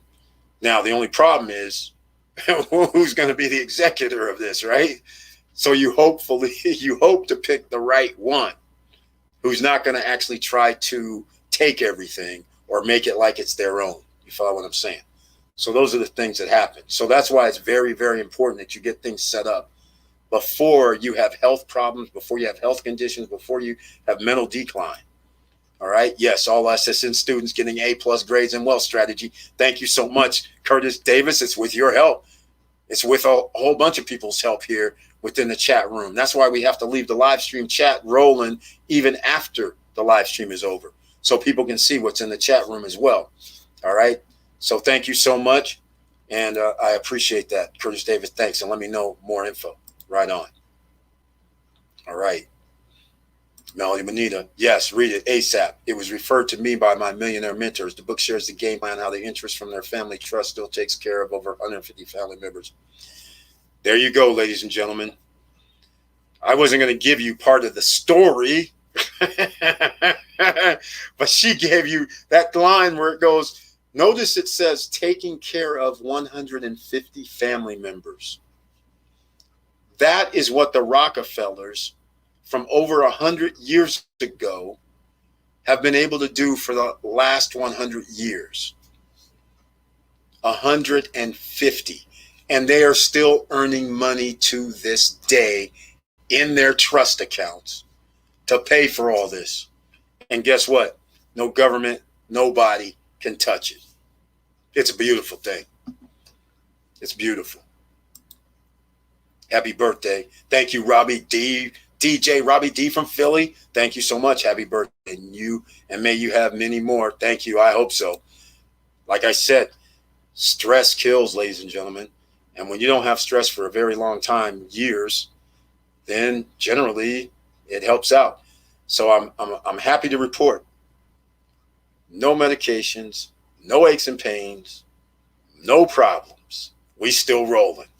So I do hope I have many more. All right, let's go.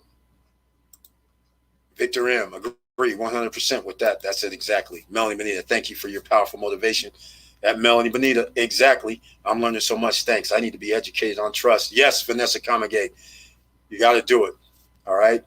And that book actually does help you a lot. And actually, that book has even some more details in there that you're going to love. My pleasure. Vanessa Comagate, says Melanie Bonita. There are audiobooks if you want to listen in the car. Wilson Koo, that's true. That's very true. I like books, though. Yes, they say if you read a book a week, you will never be broke. The right books, of course. Not romance. Not.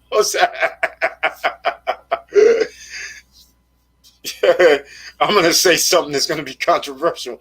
Yeah, you read romance novels, you will be broke.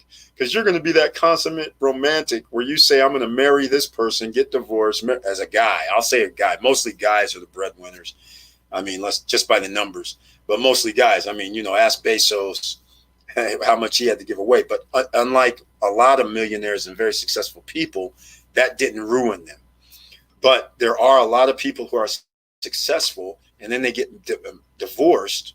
And the next thing you know, they're paying somebody $50, $100, $10,000 a month, whether they were married to him or whether it's child support included. It starts adding up. In fact, there was a situation with the owners of the Dodgers where they got a divorce, so they started having to worry about who's going to have to sell their share and not be possible owners of the Dodgers anymore. It's crazy what can happen. Again, people never act as you would want. Exactly, Curtis Davis. Exactly. That's why you have to do what the Rockefellers did. We're taking out anybody messing up the program here. That's what we got to do. Sorry to hear that, Eric. Hope it all goes smoothly. Wilson Koo, yeah, me too, man. Unfortunately, I have to do something that is life-changing, quite frankly. I might have to end up living in the ATL. And I've never, I'll explain something that's very weird. My dad, I mentioned before, was in the military.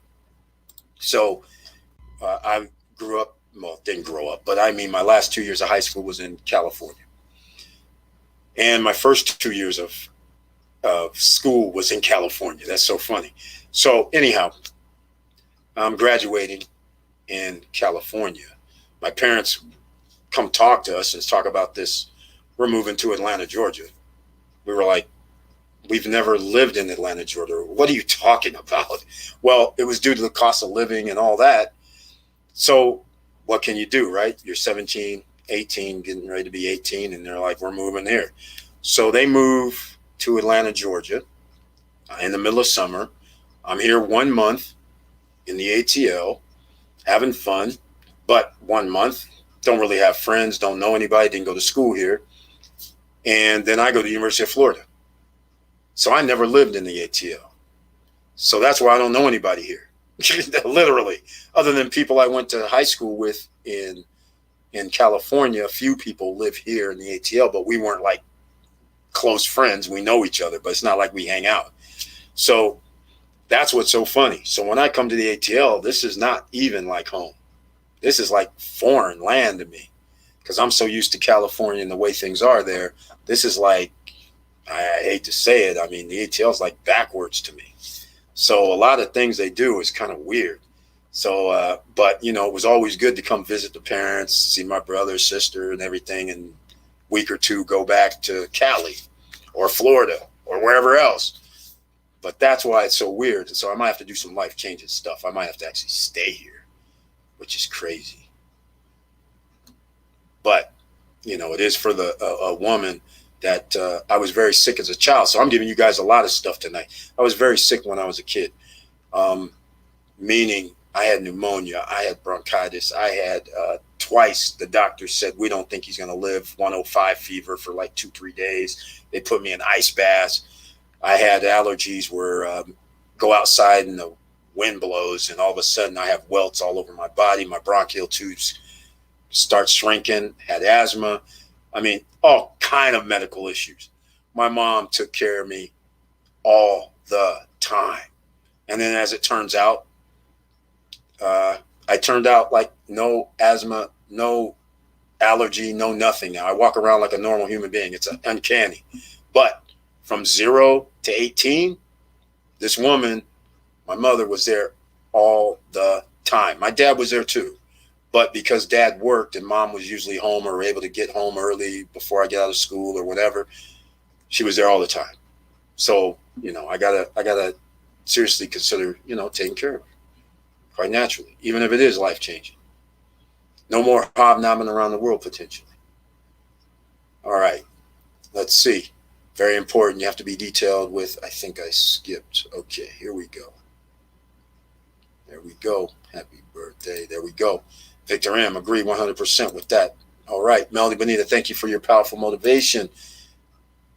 I need to be educated on trust. Yeah, I did this one already. Let's see. Yes, there's the book.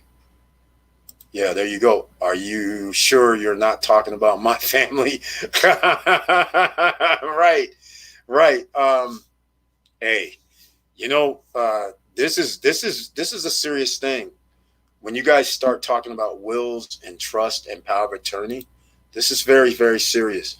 My daughter's mom, she literally took care of her parents, had homes all over Sacramento, took care of the homes and upkeep and always would help them out and things like that. But their mother, her mother passed away. Her father was still living. The father gave the power of attorney to her oldest sister. Her oldest sister turned into the Wicked Witch.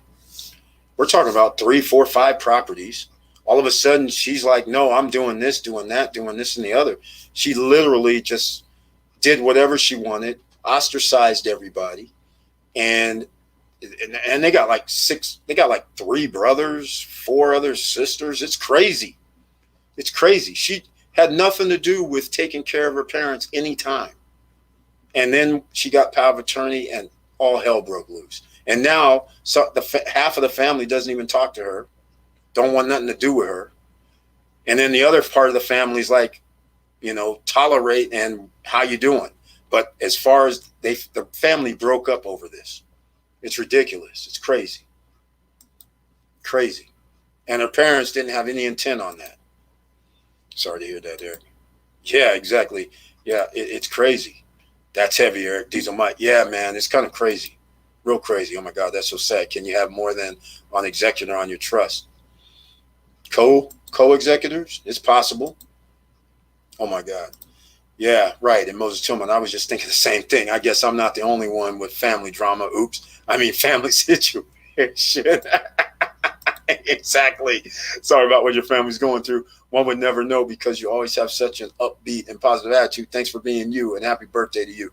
Yeah, Tiffany Young. Yeah, the reason why I generally have an upbeat attitude, quite frankly, I mean, I got to be honest with you. I literally lived in California. So even when my mom was living here, my dad living here, I never stayed here other than to come visit them like 1 week, 2 weeks, a year, every other year. In fact, I wouldn't even look. I have my children in Cali, so I was raising my children. So it's not like I'm coming over here every year. So you got to keep in mind, we're not coming over here every year. We're coming over here like every 2 years, maybe. So it's not like we're coming over here like 3 times a year, 4 times a year when my girls are in school. Then they're doing their events. Of course, what every kid does, the cheerleading, the music, the plays and all that stuff. It's not like we can just roll out. So that limited the activity for a long time as far as interaction with my parents. So that is one of the things. So it's not like I have to do what potentially I might have to do. So it's really not a sad thing. It's just a sad thing that my sibling turns out to be the wicked witch. You know what I'm saying? That's where the problem came in. Nobody knew this until like today. Actually, it started happening when I got here like 2 months ago, 3 months ago. So there was signs of something, but then all of a sudden today, this shoe thing dropped. So now I got to go see an attorney and deal with this kind of stuff and try to get her out of being in her position. So either way, it's going to work out fine. And it's not like she's abusing my mom. She's just abusing the rest of us. That's what the problem is. The Rockefellers have set aside $100,000 to each of its descendants. It's amazing. Been around over 80 years. Thank you, Curtis Davis. Exactly. I thought it was like 100, but yeah, if it's 80, it's 80. But still, that's a long time. A long freaking time. God give him credit. Moses T, I cannot read my own writing, so I have to send your email to me via Eric. Okay, hopefully you see that, Moses Tillman. The SSN channel starts the wealth conversation at 0 or 100K, no barriers. That's it, ladies and gentlemen. Because you want to be financially free, financially independent, have less stress, then hey, you know what you have to do, ladies and gentlemen. Start early, start often, stay vigilant, and have those extra streams of income coming in. That's the recipe that you need. The extra streams of income coming in means that you have options all the time. I mean, how do you think I'm able? I mean, seriously, how many people can leave their house for 3 months, right? And be anywhere on the planet for 3 months? You guys know, you've seen in the background where I have the shoe rack here. But then when I don't have the shoe rack here, that means I have to be somewhere else, right? So you guys see different backgrounds. So sometimes I'm in Florida, sometimes I'm here, sometimes I'm in like 7 months ago in Dominican Republic, sometimes I'm in California. I could be in any location. But how many people can just be in any location? The people that can be in any location are the ones that have the extra streams of income coming in that aren't relied on you actually running the business, right? So that matters. So extra streams of income is an asset. All right. My accountant asked me if we can have the Punta Cana property under the trust in the USA. I think our lawyer said will be allowed. Correct. That's right. That's right. You actually, okay, there's 2 things that you can do. One is USA, you can put under trust, but you can also set up a trust in the DR. So you actually can go 2 ways because it's still deeded to you. It shouldn't be a problem. Actually, that's a good question. You know what? I don't know an actual answer. I'm just going off the top of my head for what I know about what we can do. So we can put in the trust in the DR. We should be able to put in the trust in the USA as long as it's free and clear. We're good. It's still going to have to be, it's still an asset. So I don't see why not myself. if you're reading 50 Shades and repeat rounds, you may get a castle. I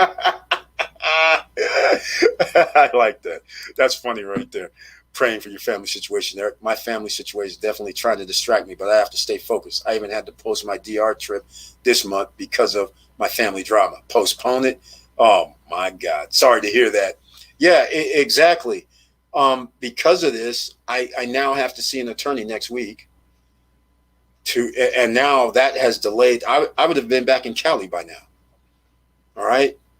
So I haven't been back to Cali now. So now I'm going to have to stay here for I don't even know how long. But I am going to Florida after I see the attorney. But again, I would have already been on the West Coast. But the funny part is it turns out for the better because I'm not in 110, 120 degree weather. That's what's so funny. I'd be out there burning up. Moses Till Melanie seems like the minority family always deal with these issues when grandma, granddaddy passes away. Exactly.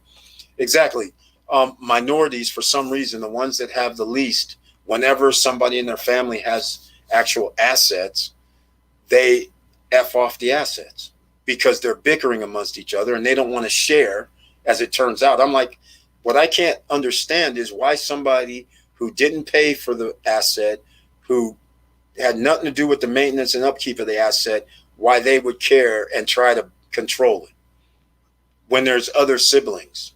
Clearly, you all really actually own it if parents pass away, but there's always one that says somebody has to be the executor or the power of attorney. And that person ends up being the one that starts taking monies, trying to steal property. I mean, it's just uncanny. This is the way of the world, though, unfortunately. And this happens with everybody, quite frankly.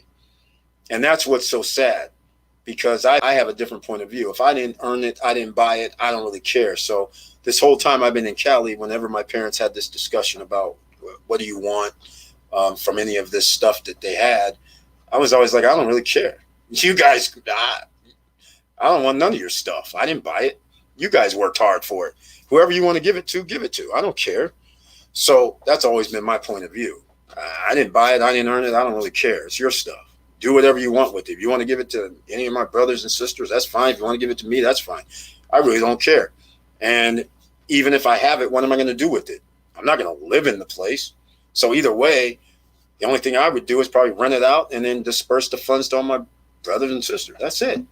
To me, that's simple. But a lot of people don't think like that. Melanie B, hope it all goes well for you too. Yes, exactly, Melanie.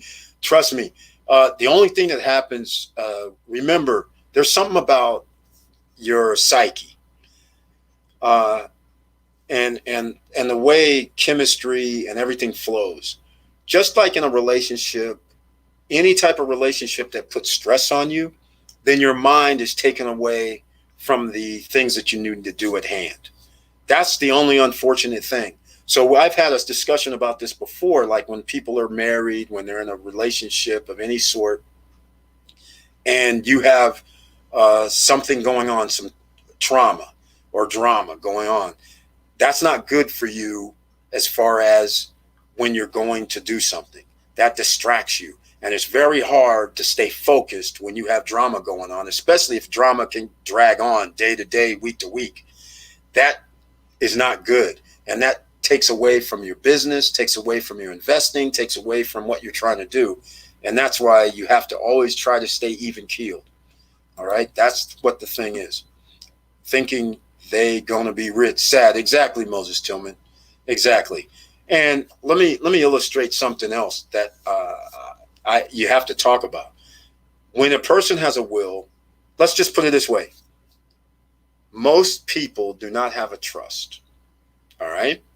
So even when a person has the power of attorney, they don't really understand that most of the time the power of attorney expires when a person passes away. So when it expires, or even if it doesn't expire, what happens is when it goes to probate, every person who's a family member could actually say, hey, I have a right to a piece of this. That means you're going to be in probate. That also means that what's the ultimate end game is going to be, you're going to have to sell the asset. That's what I don't understand about people. Ultimately, you're going to have to sell the asset. if it's only a will situation. In case people don't understand what I'm referring to, just Google James Brown and what happened to his estate. He thought there was only maybe 3 or 4 kids, but all of a sudden, kids, cousins, all these people came out of the woodwork. Because why? He didn't have his stuff in a trust. So it now has to go to probate, and people are claiming on his estate. It's just sad stuff. Wilson Koo, I will email Eric, and you can get my info from him. All right. Thanks, Moses Tillman. I'll forward it to Tim. Geez, that's a lot. Sending lots of prayer and positive energy your way. Thank you so much, Tim Smith. I appreciate you guys and your support, But as anything happens, there's definitive things in this situation, right? So either we have to go to court and get guardianship and block her from this, or we can just idly go, okay, let her do her shenanigans and go away from it. But that's not an option. So the only option is we have to go to court. And because we don't control the court, whatever the court decides is going to actually be the end result, right? So that's the bottom line of the story. There's nothing that I can stress over or anything. It's not really stress because I got to go to court, and whatever the court says is the final result. Nobody's going to jail. So there's no stress, so we just hope we get the outcome that we need for the betterment of the best case scenario for my mom. Anyone get TSM? No, I was looking at TSM to add to the paper portfolio, but I haven't added any more TSM, which is something to think about because it has dropped, and it is and people don't know what TSM is. It's a chip stock. All right, please smash that like button, ladies and gentlemen. We're hour and 46 minutes in, and I want to thank you for being here on the birthday night on the Wednesday Night Live.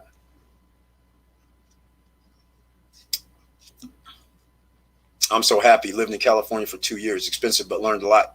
Yeah, that's it exactly, Curtis Davis.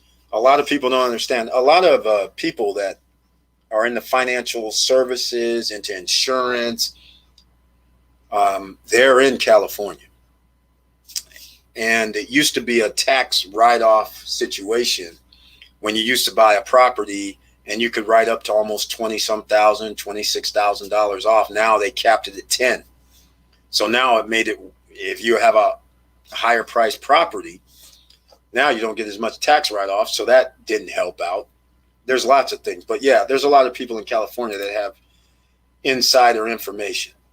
The oldest sibling is not the smartest or responsible, but could be. Yeah, exactly. Exactly. You just never know. Thank you so much, Moses Tillman. It will all work out. Exactly, Melanie Benita. That's how it always works out, because it always works out one way or another due to choices you're going to have to make. My older sister has been the wicked witch all my life. Oh, my. Wow. And she has control. That's bad. Yes, you can do YouTube and Clubhouse from anywhere. Exactly. Exactly. And that's how you have to think about it, ladies and gentlemen. You can sell books online from anywhere, too. Just like Melanie Manita does. Yep, I live in expensive SoCal. I have 2 girls, so I would naturally make my eldest daughter in charge. She's scary how some people act with money. Yeah, Vanessa Kamagate, that's the problem. You just never know. That's the thing. It seems like a person is even, like my sister, for instance. She's been even keeled, kind of weird, but not to the extent that she's like trying to, take over mom and dad's properties or something. I mean, I didn't see that coming. Nobody probably saw that coming, So you just never know. That's what the weird thing is about it. You just never, ever know. It's scary. Scary, scary, scary. Here we go. That's where we were. Okay. Melody Benita, my oldest sister, too. Oh, man. Moses, right. Money does not make you rich. What you do with money matters. An ability to convert money to cash flow or business mindset. Exactly. Exactly. That's what we got to do here, ladies and gentlemen. Conversion. Wow, we need to pray for these older sisters at Vanessa Kamagate. You got that right. Pray for all the family members. Melanie Benita, for me, it's my older brother. Jeez. Wow. That's not good news for the older crowd. I smashed the like button. Thank you so much for mentioning that, Melanie Benita. And please, if you like what we're talking about, please subscribe to the channel. Because on Monday, Wednesday, and Friday, when we have our live streams, we actually can talk about anything you want. So you can actually put in the chat what you want to talk about. You can ask questions, or you can send me an email at eric@stopstrugglingnow.com. Either way it works. It works out. It's going to be okay. Exactly, Moses Tillman. We can only go through the process. All you can do is trust the process, ladies and gentlemen. And the process for financial freedom is diversifying your income. If you can do online marketing, if you can make money while you sleep, you are diversifying the income that you receive. What vehicles are we going to use? Well, some of us like real estate. Some of us like stocks. Some of us like gold, silver, and precious metals. Some of us like art. Some of us like sneakers. Some of us like sports cards, collectibles. Whichever genre, whatever type of items or anything that you want to invest in and they go up in value, that's an asset, good for you, invest in it. Sit back, but at least you have an investment made.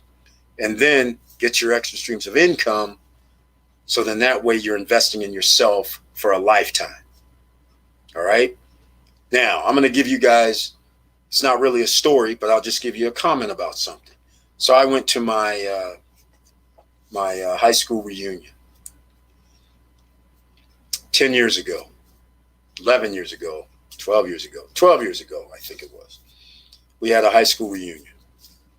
And because Facebook came out, and I don't know if there was any other social media, but because of Facebook, I wasn't on really Facebook. And so what ended up happening, Facebook was new to me, and they held the family reunion for people that were going to come. They wanted you to say yes or no if you're coming, so then they would have a count. Well, when I opened up Facebook, I saw everybody posting pictures of basically kind of like Instagram is now, where they post pictures of where you're going, where you've been, like the events that you're doing of the day. So we started planning it was 2009. So in 2008 is when they did the Facebook thing. Well, at that particular time, I was still playing like online poker. So I was still a professional poker player. So now I thought Facebook was kind of like where people show what they're doing. I didn't know. I was like, okay, this is cool. People are actually showing what their day-to-day life is like, what they're doing. So of course, I'm going to, and poker tournaments are not in my backyard. They're in like Las Vegas, for instance, right? Which Vegas, cool. But then, I'm showing stuff like I'm in Australia. I'm in like Aruba. I'm in like Europe. I'm like all over the place.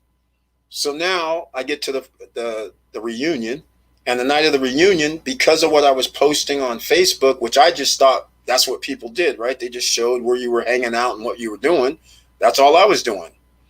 Well, they thought I was doing, they didn't know what I was doing because of the amount of places. It was like every month, every other month, I was somewhere else.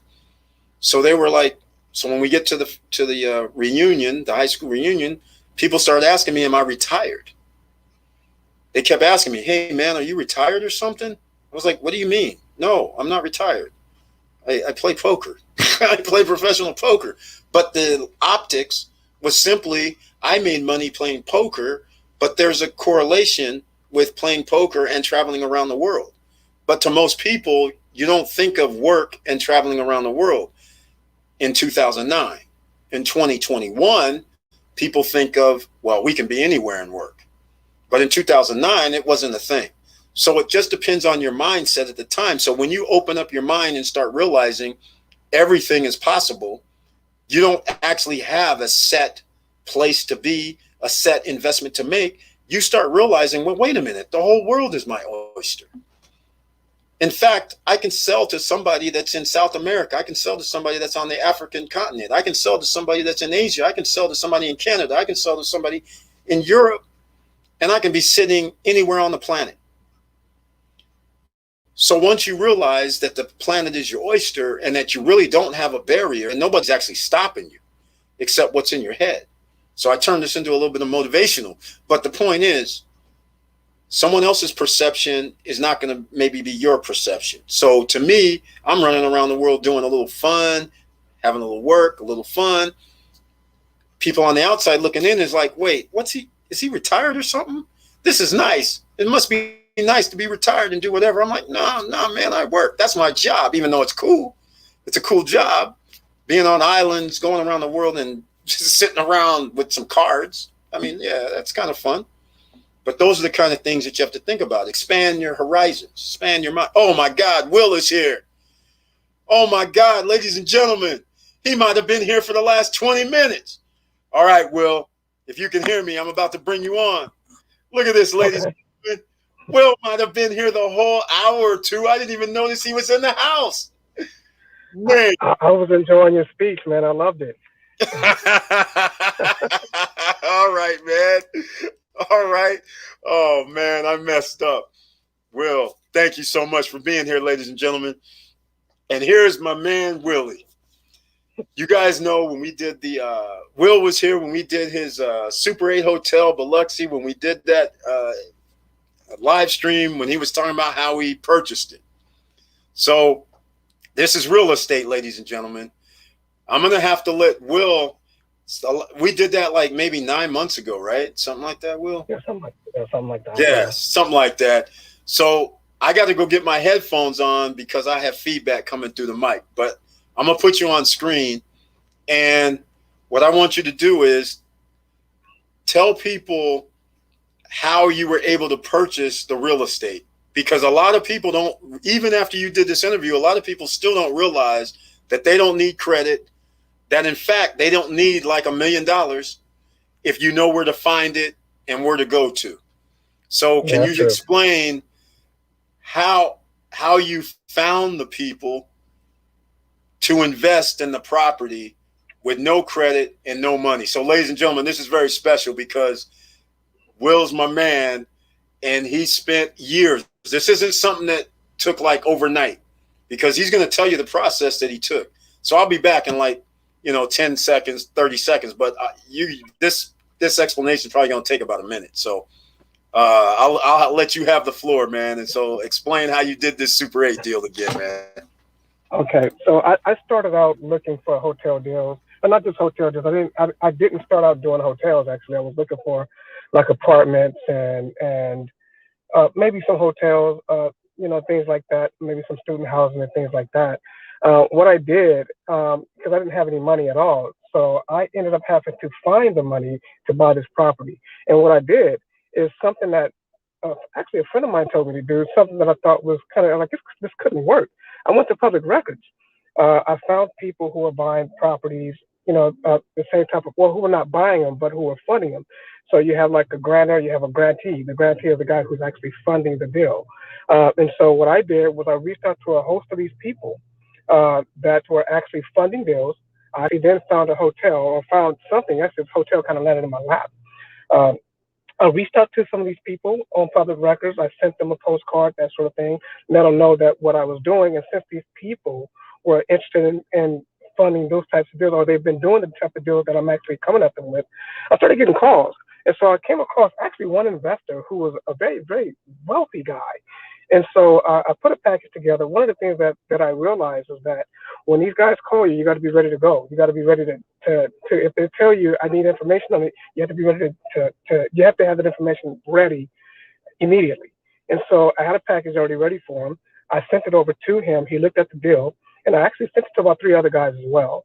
But the one guy, the very wealthy guy, he looked at it and said he wanted to fund it. And I'm thinking, okay, you want to fund part of the deal or how much of it do you want to fund? And he said, well, I want to fund all of it. And so that's how I bought my first hotel. I actually found the property. I found the investor or the lender actually through public records. He actually funded my whole deal. So on this one hotel, I only have one lender. And I'm actually now doing another hotel also. Oh, this one's in Diamond Head, actually. And still the same lender. I don't know how wealthy this guy is. The first hotel was 5 million, 5.10, it's been a while now, 5.6 million. This hotel that I'm doing now is 3.7 million, and there's still one lender that's actually funding this deal too. Now I'm going to start looking for other lenders now because I'm not exactly sure how many deals I can do with this one guy before his money runs out. So I'm going to repeat the process, start sending out postcards and doing the exact same thing and see if I can generate interest. And even though I don't have a third hotel, I'm just going to show them the actual deals I've been doing. And so when I actually do have a deal that comes up, I have a lender that will be ready to, or maybe several people that'll be ready to actually fund that deal. And that's exactly how I got started. Yeah, that's what I'm saying, man. You've been holding out on me over in Diamond Head, but I like it though. I like it though. Yeah. You learned from me how to keep Yeah. it quiet. Yeah. Well, yeah, man, you're kind of the best at that. One of the things that I tell everybody about you, E, as far as back in the days when we went to the Super Bowl, when you were making like millions of dollars and you still drove around in that 1985 Pontiac Grand Prix. That impressed me so much because you could have bought anything at that time, but you still drove around in what we call the brown bomber. So I learned a lot from you.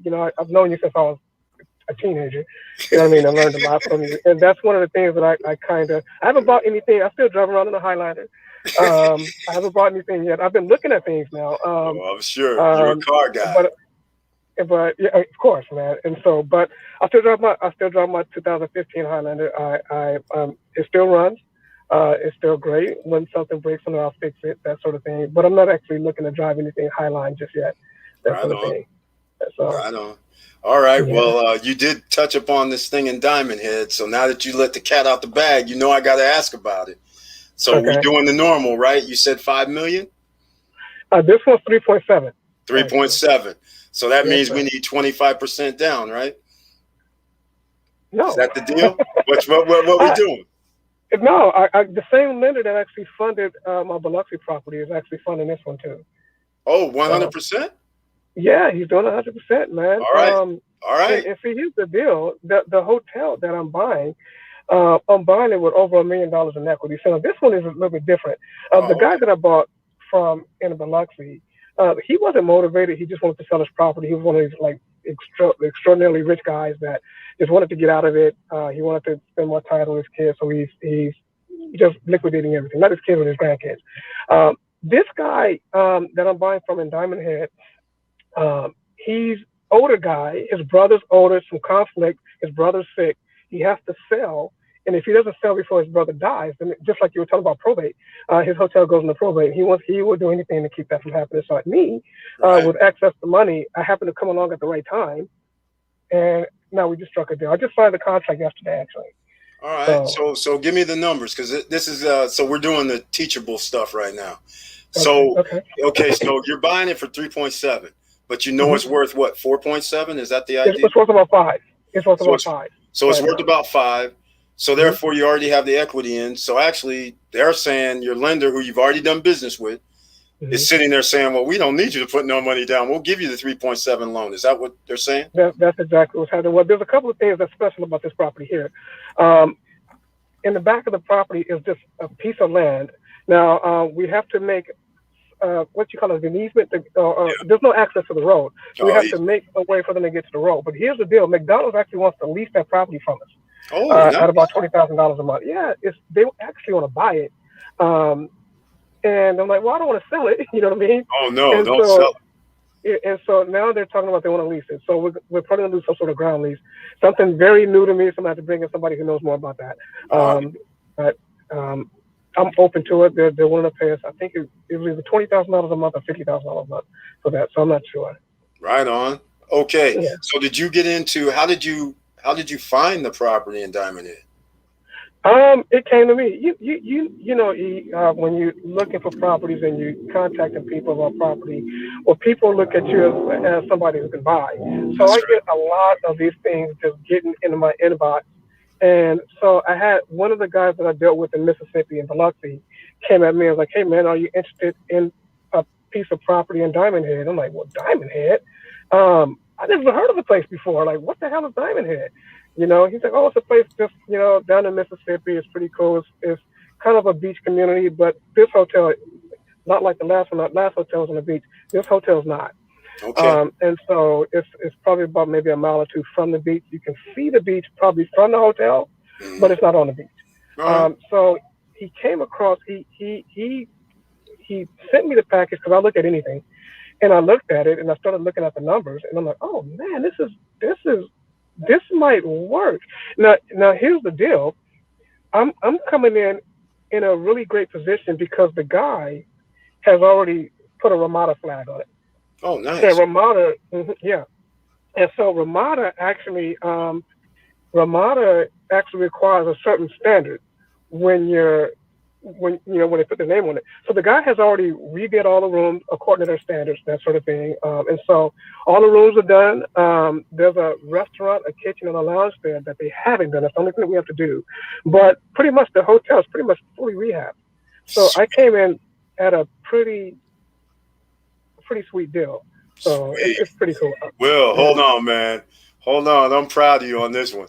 But look, this is the real deal, though. The real deal is if you weren't already in the system known as a person that invests, you might not have, this might not have came across your desk. That is very true. Yeah. That is So this very is true. what I always tell people is they have to actually go out and actually seek real estate investors. If you want to be a real estate investor, you got to be in a, That's very true. get to go down to the club or wherever you got to go to be amongst other people that invest, because you never know what deals are out there That's because true. other people know the deals. I think what works for me and should work for everybody here is you find that money first. You got to make sure that money is available so you can tap it whenever you need it. That's right. That is the key, because when you have money, you can buy anything. That's You know what correct. I mean? Everything is for sale. That sort of thing. And then when somebody knows that you have, I'm not rich by any means, but I have access to people who are, and That's right. and I'm known for being able to tap those people. And so I get a lot of the deals coming my way that I probably wouldn't get if I didn't have access to money. That's And that's right. that's the key. That's it exactly. That's what I talk about here, Will. Yeah, that's why I wanted you on about this real estate, because you're doing what a lot of these, you always know how I feel about the no guru zone, man. So you're doing exactly what gurus charge people 5,000, 10,000, 20,000, and then they still don't tell you about how to get the financing. It's That is true. I've bought, I don't know how many. I can't even tell you how much money I spent on courses. I know. Probably more than what most folks make in a year over the course of a 20-year journey. Right. That sort of thing. So, and it took for me to actually get out there and do it and run into roadblocks, and then try to figure out how to get around those roadblocks. And some of those roadblocks ended up costing me some of these deals. That's right. And it was just that I had people coming at me like, man, you still trying to buy properties? What is what? You should give this up, And yeah, my mom used to be my biggest critic. You know what I mean? Like, oh baby, I can't stand how you just killing yourself out here, baby. You got to stop that. Now she's my biggest cheerleader. Of It's course.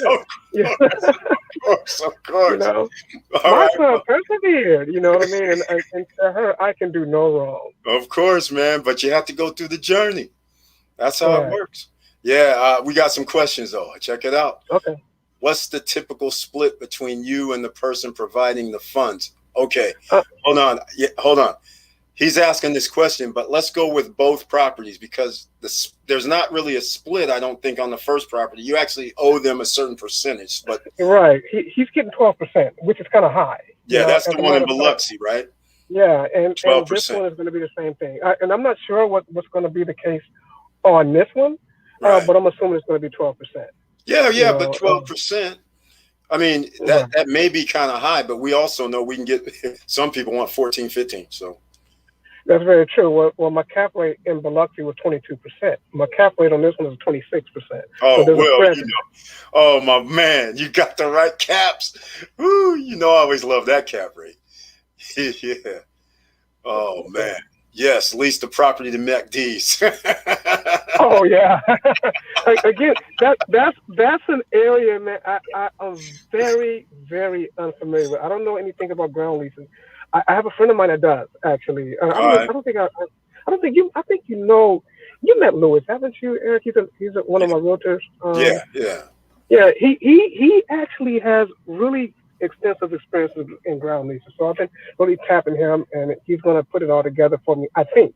You know, I Yeah. mean, we haven't made an agreement yet because I No. don't know what he's going to charge me. Right. But you know that I'm flying blind on. Well, it's But all right, but he'll help you out though. yeah, I knew enough to know not to sell it. That's right. I do know That's that. exactly right. Exactly. You want that cell phone tower money. Exactly. Oh, and that's the key with this property here. Is it's right there on the freeway. So Yeah. I have a couple of ideas actually. I'm gonna put up a billboard, one of those big There you go. jumbotron type There you billboards, go. and see if I can get some advertisers from that as well. There you go. Um, so That's it. so, so yeah. That's it.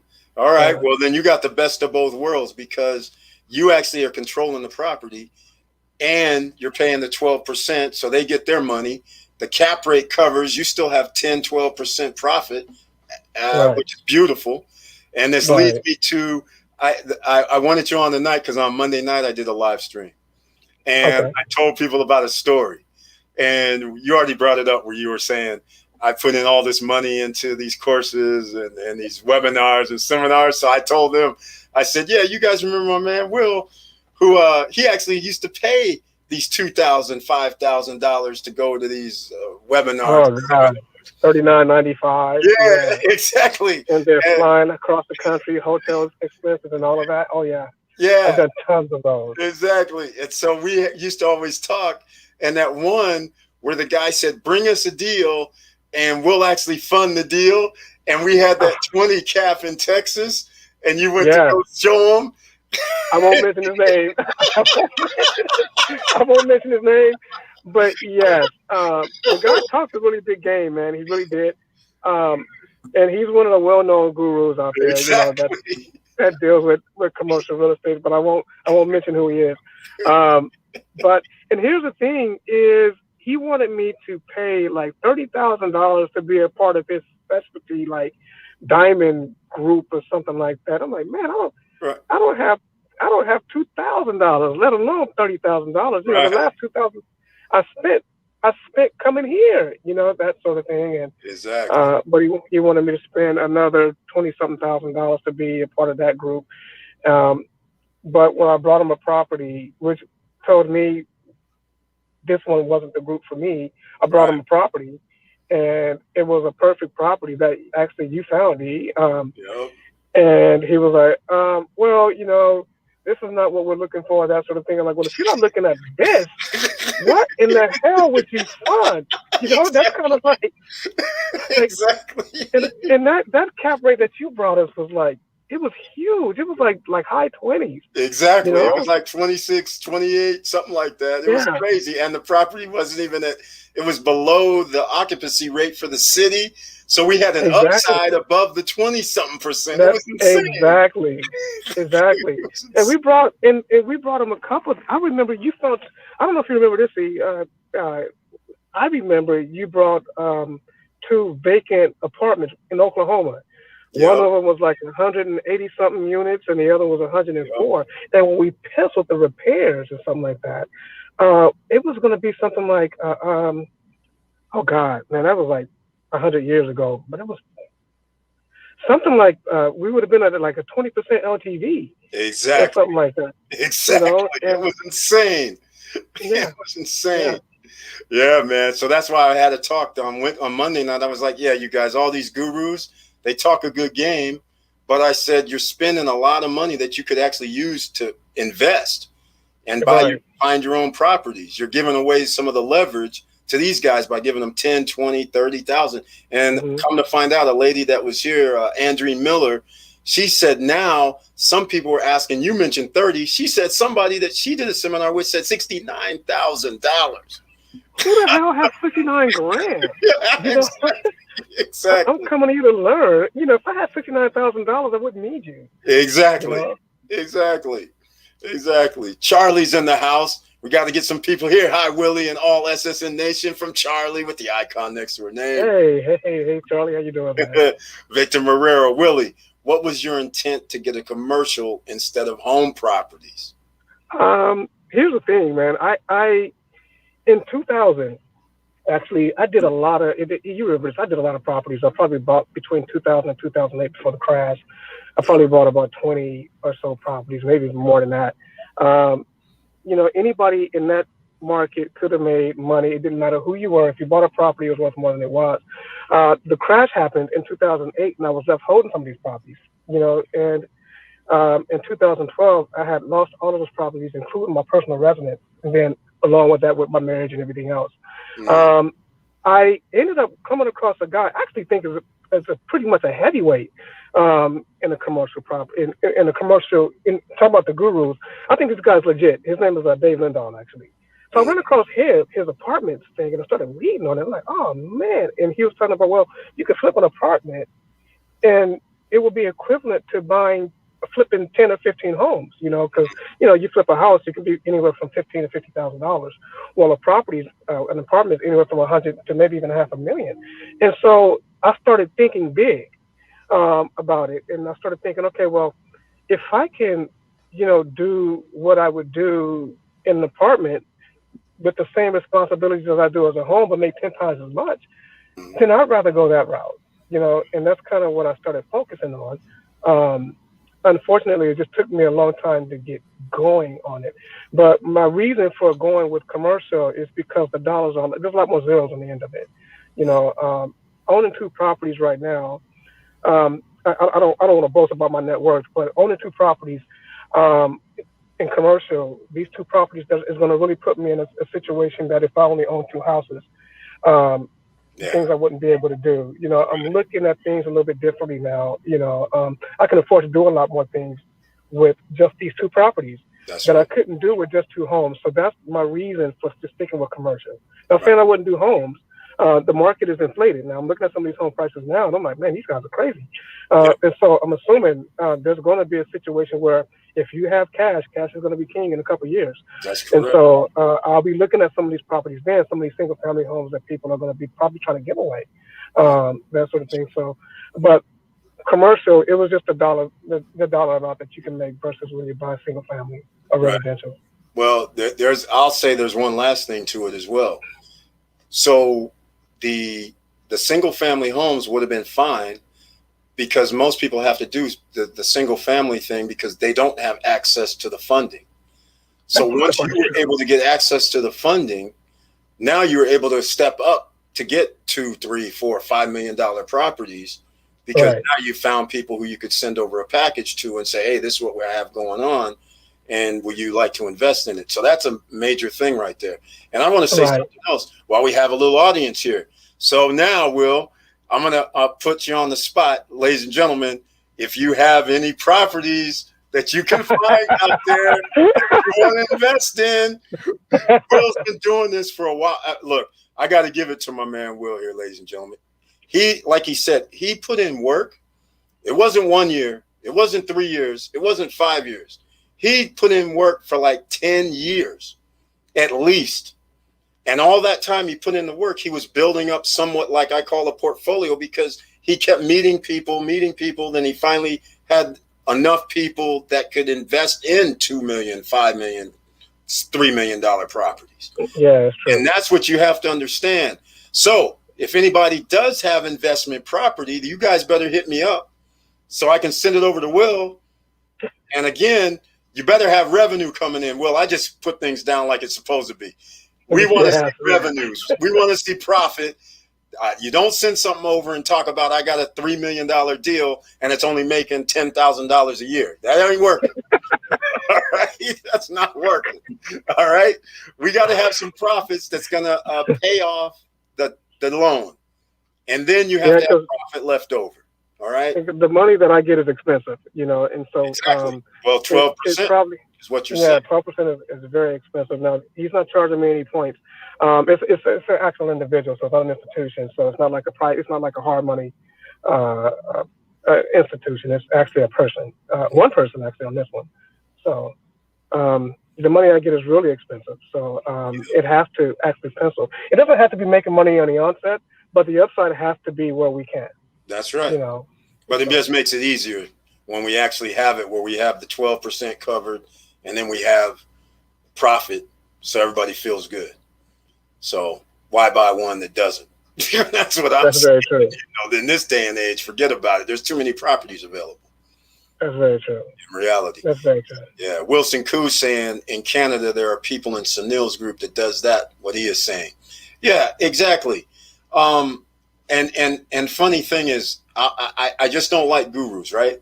So the Sunil guy, he's a group. So, ladies and gentlemen, this is basically how Sunil works. Let's just say me and Will comes out with Will and Eric funding.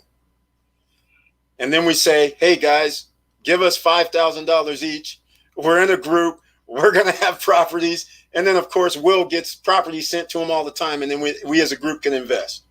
That's what those guys kind of do. Oh, okay. Yeah. I don't like doing that kind of stuff. Yeah. You know, if you tell me you're an investor, if you tell me that you buy properties or you fund these things, then you should already have these. I mean, if you are a funder, then you should already have the funds already set aside in order to take this thing down. I'm not, I don't want you to have to raise the money, that sort of thing. I want guys that actually have the money, because real estate is a time-sensitive business. There's very certain deadlines that you have to do. You have so much time to have to earn this money in, and then so much time to do your due diligence and closing and stuff like that. You got to have these things already ready. So when I tap you, you better be ready to go. And to me, I'm not familiar with Sunil. I don't know what he's about.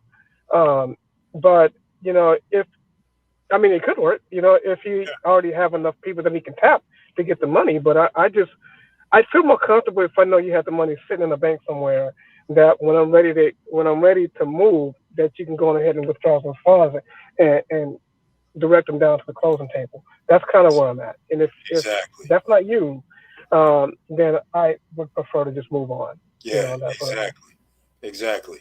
So when you're actually, let's get to a little start of this. So what are you having to, well, I should say, I don't know how this second one is going that you're doing at Diamond Head, but what type of documentation is normally required these days? I'll put it normally, because in the second one, the lender's familiar with you, so he might not require the same. Right. Well, as far as documentation, everything's about the property. It's not about me, Right. And so we still need the P&Ls. They need to be certified by an accountant. They need to be audited. They don't have to be. There's three types of audits, and please forgive me. I know CPAs know about this. I don't. I know there's three types of audits. Three types of P&Ls. One's are audited, one's are reviewed, and then the other one is like more expensive, and that's called something else.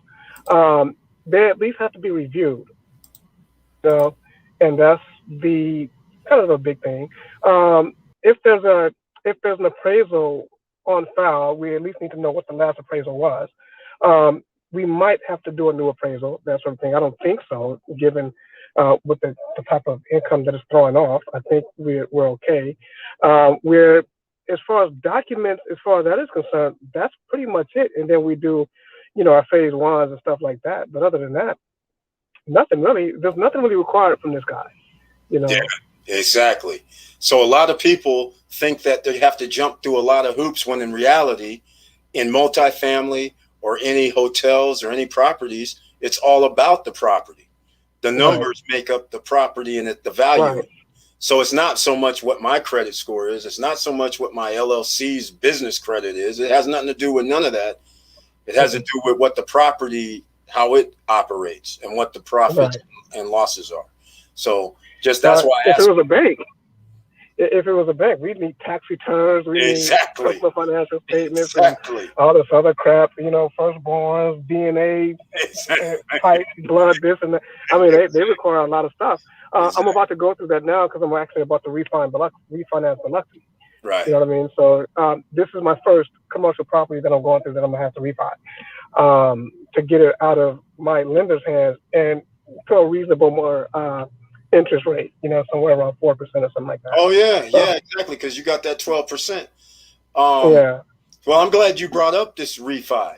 So how long did you have to season it? We used to say season it. So how long did you have to wait, a year or 6 months? A year. Okay. So you had to wait a year. And then, of course, the bank, like you said, they want all kind of stuff. But Yeah. the point is, the idea is you go from 12%, you pay your partners out, and you're going to be down around 4.5, worst case scenario, probably. Right. So you're loving life at that point. And so I got to ask you the numbers then, because, okay, in case nobody knows, the Biloxi property, you make money when you buy real estate. You don't make money by guessing. Will bought the property where the value of the property, I believe, was actually, when I said, Will, it's worth like over $1 million more already. So how much is it worth now for the refi? Right now, this property is worth about $9 million. You know what I mean? It's worth about $9 million. The occupancy is up, and we're going to take a little bit of cash out. Of course you are. Yeah, we're gonna take a little bit of cash out. I don't know if you remember, and I'm a little embarrassed to say actually, man. When you called me up, I was like, yeah, man, I'm looking at a plane. You know, I'm thinking about this money that I'm taking out. But in actuality, I'm not gonna do that. But it's worth about $9 million. Right now, we're into it for 5.2. Okay. Actually, we're probably gonna take out probably about. We're probably doing about 6.5, maybe. Yeah, 6.5, 7. Yeah, something like that. That makes sense. And it just depends on where the appraisal comes back at. Right. You know, that sort of thing. And so we're looking at that. And if the appraisal is generous towards us, we're probably looking at probably about $1 million, maybe $1.5 million. Right. Like that. Yeah, that's what I'm thinking. That's awesome. So, did the bank actually require 1 year these days, or did you just do it at 1 year? I'm doing it at 1 year. We actually have more than that, but you got to remember that we had to bring this thing up to market occupancy. Right. And so before that year, 12 months ago, the finances weren't looking like that. They weren't looking like they are today. So, and even though they might still work, but the property is nowhere near, it wasn't nowhere near what it is today. So 12 months is safe, according to our broker, but we'll find out. Okay. We'll find out. I'm not really sure. Right.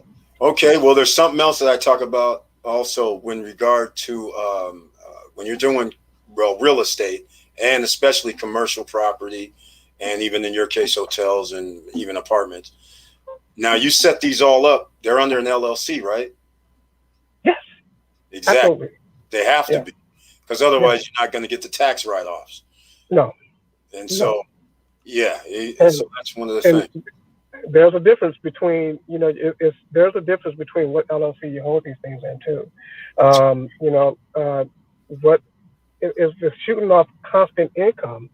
The best LLC for tax purposes, the best vehicle would be an LLC. If I was just taking these things and flipping them, I should be in a C corp. For the tax benefits for that. And there's a lot of quirky stuff behind that goes along with that. But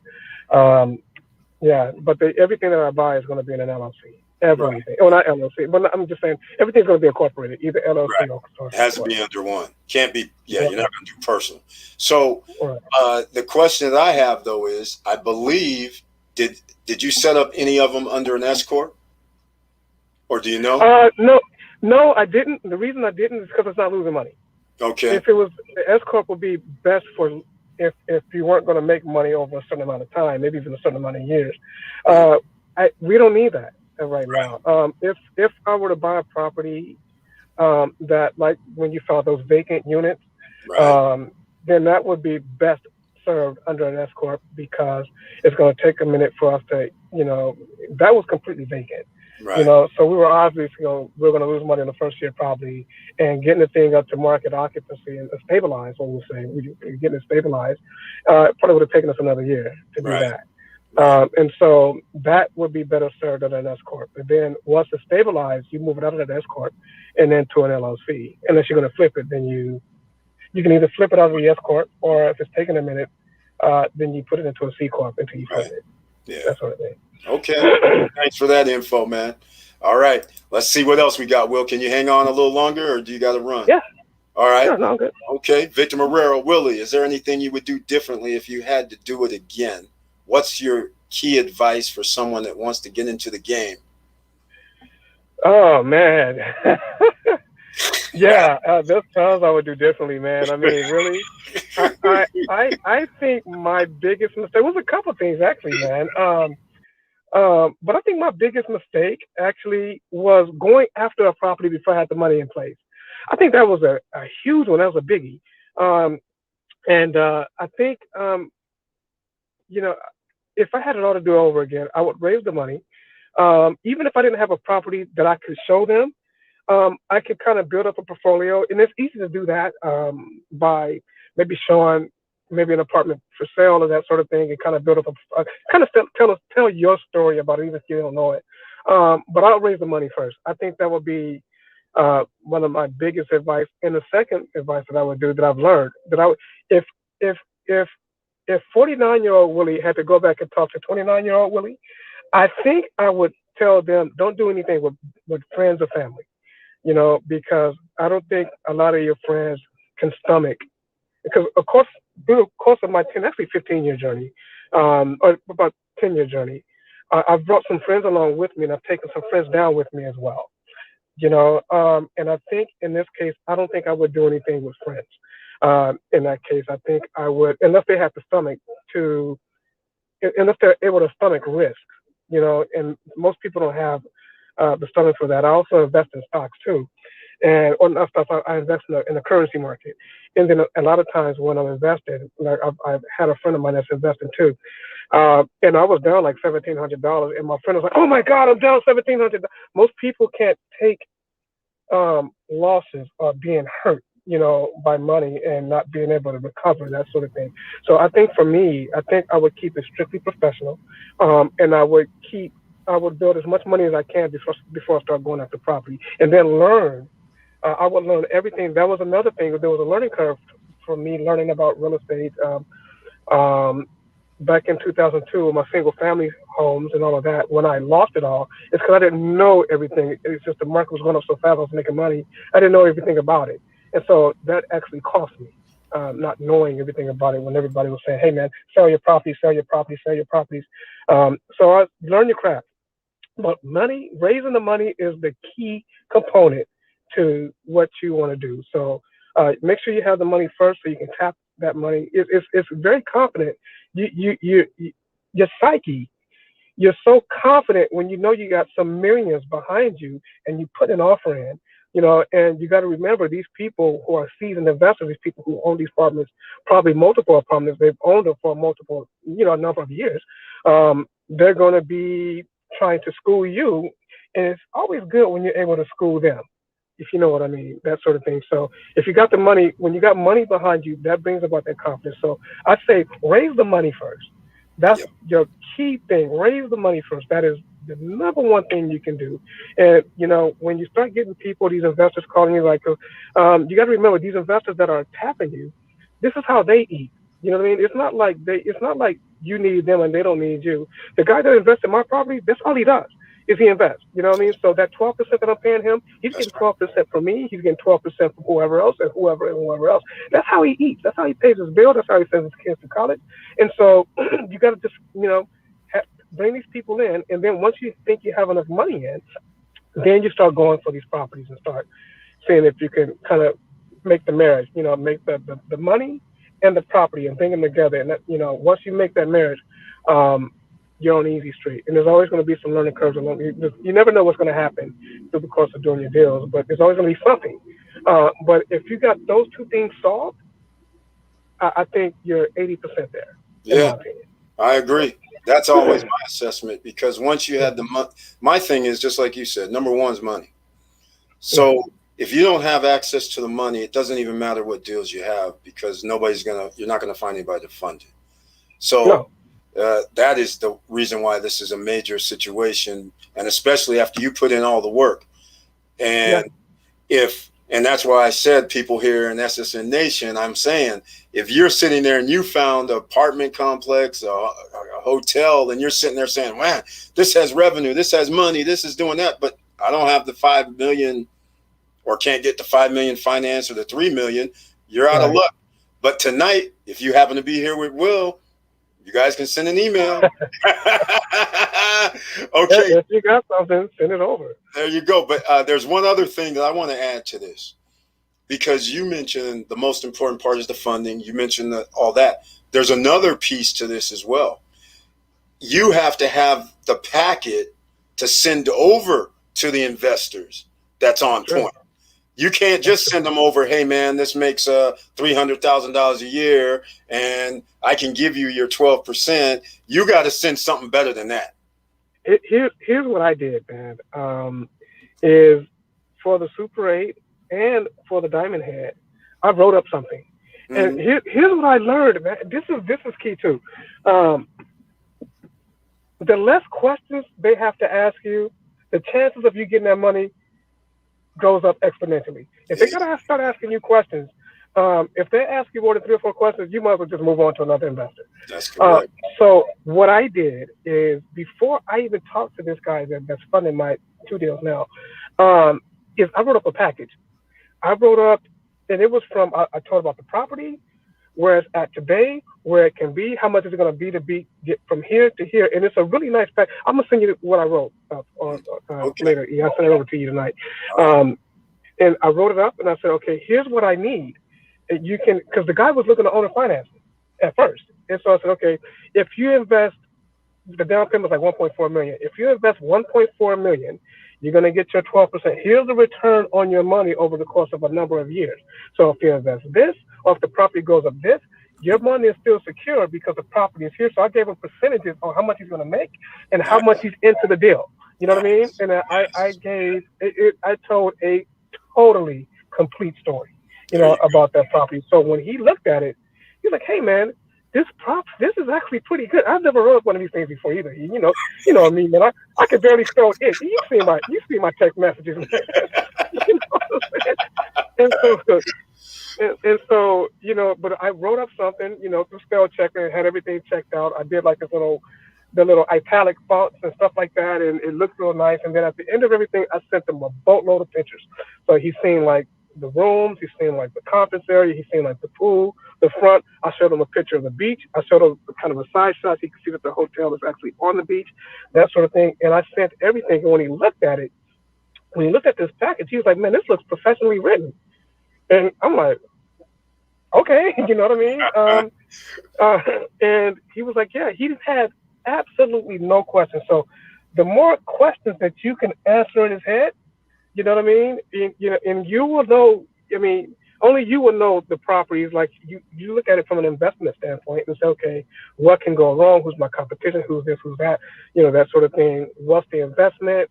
What are we going to make out of the investment? Okay, what happens if you can't sell it? What's another exit strategy? You got to have all those things down before you actually go. You got to know all of these things before you actually go to an investor. So you can't just go on and say, hey man, I have a deal. That's and right. What can we do with this deal? That sort of thing. You got to actually know all of these things. Now, what I'm doing now is I'm setting up a website. And on my website will be, when I contact my investor, I will make sure that I'll be like, hey, Bernie, go to my website, blah, blah, blah, and check out this deal. That way he can just kind of click on it, that sort of thing. That way I don't have to send an email. I'll just send a link to it and to go to my website, that sort of thing. So that's what I'm doing now to make it kind of easier. And then when I'm going to raise, like I said, I don't know how much money Bernie has, or my investor has. I have no idea how much money he has. And so he did $5 million. He's doing 3.6. That's $9 million. Not a lot of people have over $10 million sitting in the bank, I don't think. Even right. 0.001. Exactly. And so when you start talking about people who are even worth billions of dollars, may not even have that kind of money on tap. And so now I got to start looking for other people. So now what I'm going to do is I'm going to drive them back to my website and look at these 2 properties that I've done, even though I don't have anything, and then I have if you're interested kind of form. I'm not quite sure how I'm going to have it worked out yet, but that's going to be my next step. And then some targeted ads and stuff like that on YouTube and Google and stuff like that. And then we just kind of see where it goes. Wow. You just gave out some gems, my man. That's how you do it. Gave out some gems, Will. All right. Look at this, Will. Wilson Koo from Canada saying, I'm glad that I didn't pay the money for the guru to give me this talk and the info the SSN family provides for free.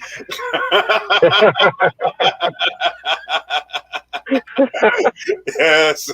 Yeah, man. Thanks so much for being here again. Awesome, man. Well, thank you. That's a heck of a compliment. Thanks a lot, man. Yeah, man. You're doing the damn thing. Wilson Crew, I agree. That's Charlie with the icon. Andreen Miller's in the house. Hey, Eric and SSN family. Yeah.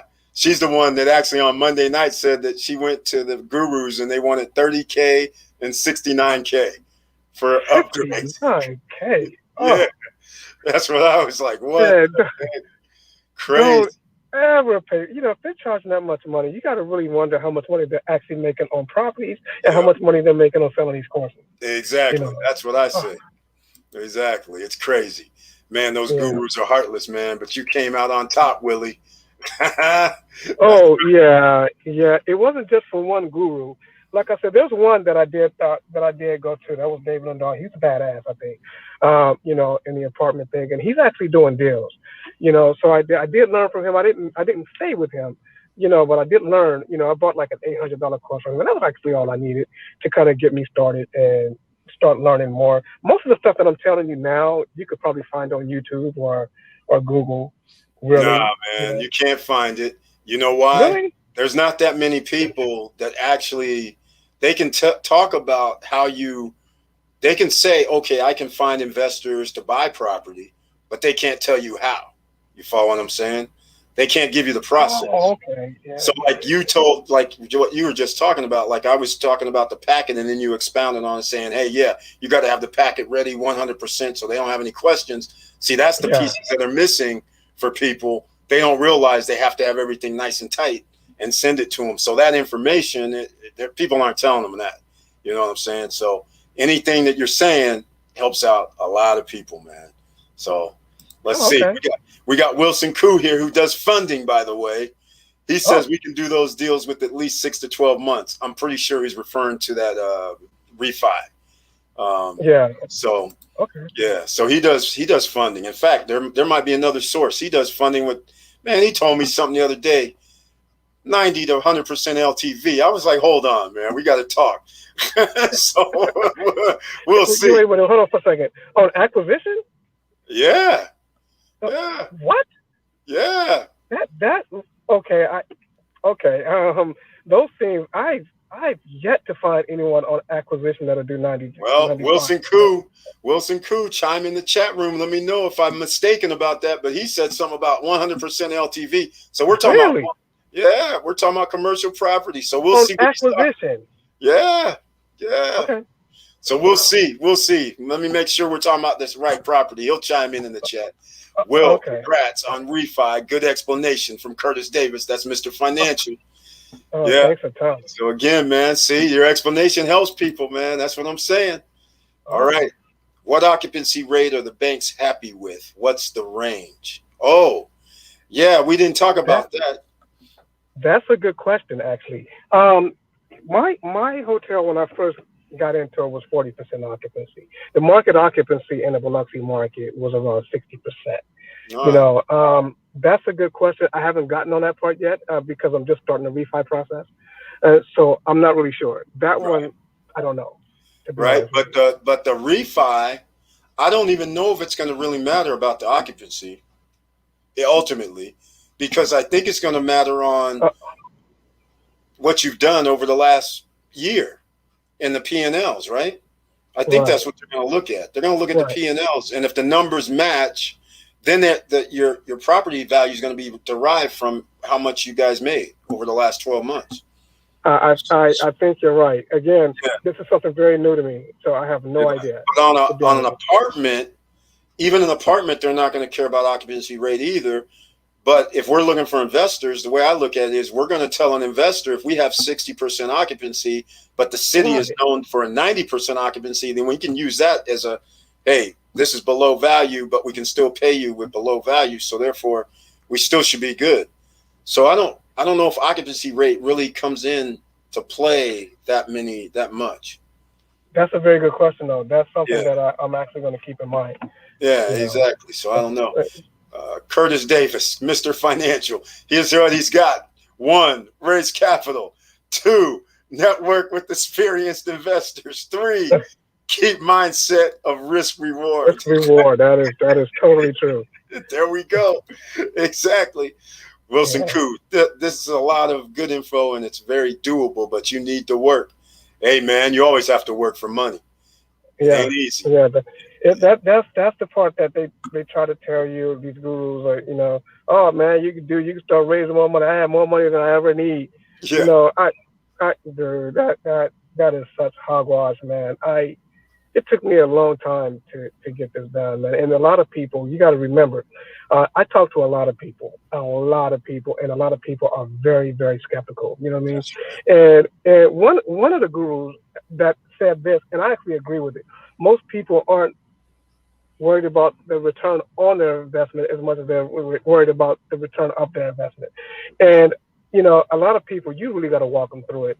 Um, the reason I went through public records is because these are people who actually need money. They have the mindset of Right. money, and loaning it and loaning out millions of dollars. I got really lucky, to be honest, when I met Bernie, because um, he, most people would not loan you $5 million on your first deal. You know No. what I mean? Most people will say, okay, man, you need to find a smaller property that I'm more comfortable with, maybe a half a million, that sort of thing.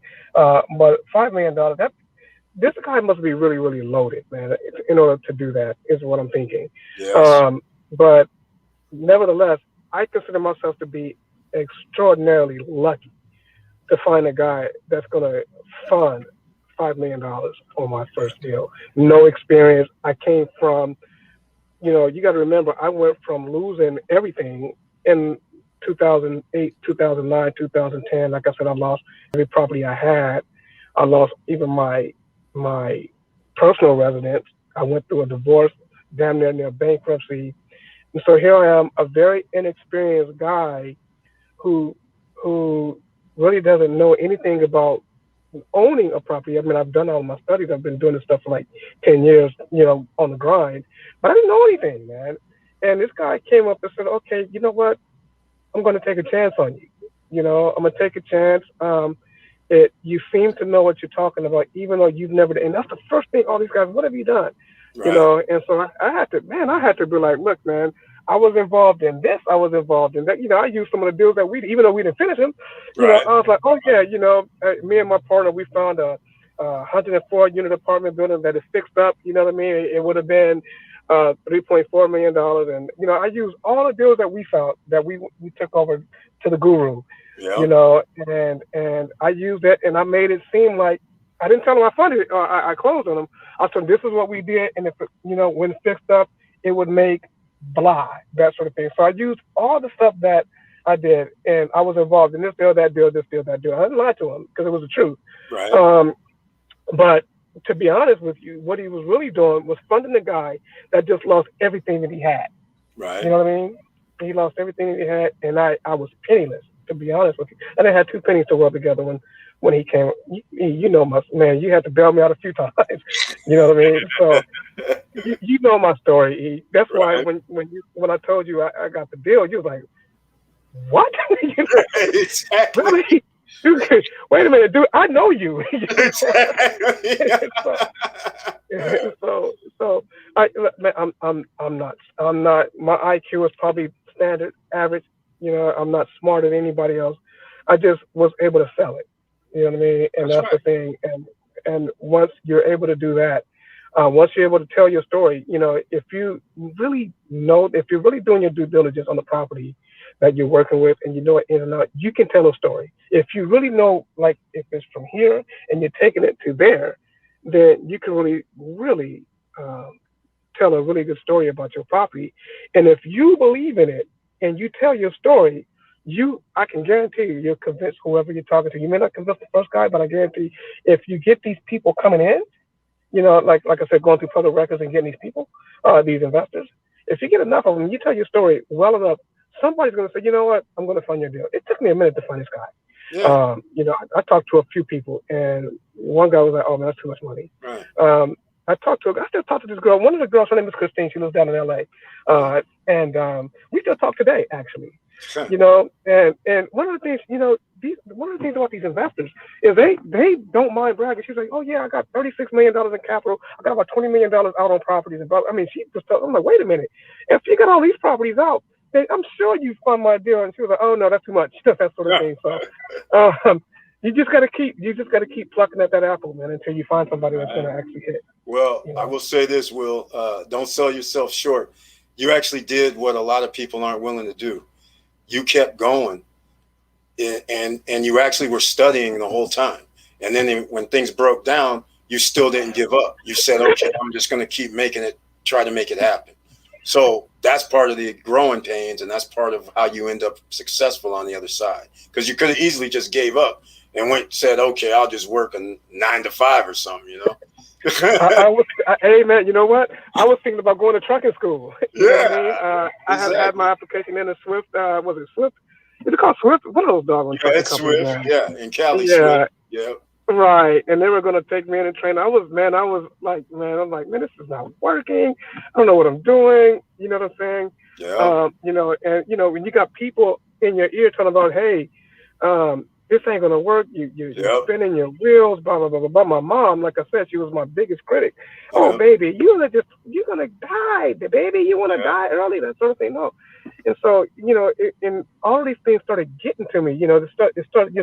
You may think and you're dismissing it, but your subconscious mind is taking all of this in. You know what I Exactly, mean? And exactly. then I was like, okay, well maybe these people are right. Man, I don't really like working for people, but maybe they're right. Maybe I should, you know. And so there's been many times where I was thinking about giving up. Where I call you up, man, can I borrow $100? Can I do this? You know, that sort of thing. Man, you know, I'm down at the end of my rope, that sort of thing. And you know, I did keep going. I'm surprised I kept going. You know, every time I kept going back to that, you know, looking at deals and stuff like that, I'm like, what the hell am I doing? I should be sending my resume out, you know, that sort of thing. Right. Um, and you know, it just so happens this guy said, yeah, man, you know, I like the deal. I'm going to do it, you know, that sort of thing. So it just kind of worked out that way. That's it. Lessons learned, man. But this helps Yeah. everybody. Willie, did COVID teach you anything inside the commercial space? Were you forced to make big changes to the property? Not really, other than masking up. You know, Mississippi, man, I'm gonna tell you something about Mississippi. They don't give a crap about COVID. Yeah, Exactly. that's what I found out that the governor Tate Reeves, that dude is like in denial, man. I mean, Right. really. And not to get political, but I mean, actually, he's a really nice guy, man. I actually spoke with him, but they're in denial about. They didn't, you know, uh, as many arguments we used to have. I don't want to wear my mask, that sort of thing. People were still going out to the beaches and still coming to the hotel, that sort of thing. I didn't change much other than I had to have the employees wear masks. That's it. One of my business partners who actually runs the hotel, he was kind of resistant to the mask thing too. So no, not really. Mississippi is a very different place. It's not like California where you go everywhere. Um, you still like you know, even though I don't have to wear a mask because I've been fully vaccinated, I still walk into a store, I still put a mask on here because when you walk into a store here, if you don't have a mask on, people are like, Right. you know, what's going Right. on, you know, that sort of thing. But in Mississippi, it's not like that. They kind of look at you crazy if you have a mask on. So that was kind of a chore, that sort of thing. And the social distancing, that's a little bit of a trip too, because not everybody respect social distancing norms, you Exactly. know, that sort of thing. So sometimes people penetrate in your space, that sort of thing. And, you know, I had COVID. I know how I felt when I had it. And so for me, I'm real paranoid, you know, when it comes to that. Right. So not much. The business didn't change all that often. The business was still growing. Mhm. One of the things that was actually going to happen, it didn't, but it was going to happen, is they were going to start putting COVID people in our hotel. You know what I mean? They were going to Oh. lease the hotel. They Oh were going to wow. lease the hotel for the year, and then they were going to start putting COVID people in there. You know, that sort of thing. I didn't. I didn't agree with that because I didn't want that stigma, if you will. Like, hey man, this is the COVID hotel. You know, that sort of thing. And so I kind of. Exactly. Uh, I resisted. My partners wanted to do it. It would have been a really big payday for us. Yeah. Um, but we didn't do that. Yeah. We didn't. Exactly. I hear you. All right, Will. I'm gonna let you go in a little bit, but hold on. Can you do like 3, 4 more questions? Yeah, totally. Okay. Cool. In seminar, Curtis Davis in seminar I attended. It was 50K. Jesus Woo! Christ, man. They teased us with wholesale trailer homes. Then courses cost 40 to 60K. Jeez. Woo! Uh, Again, I have to say, who was that, Curtis? Yeah.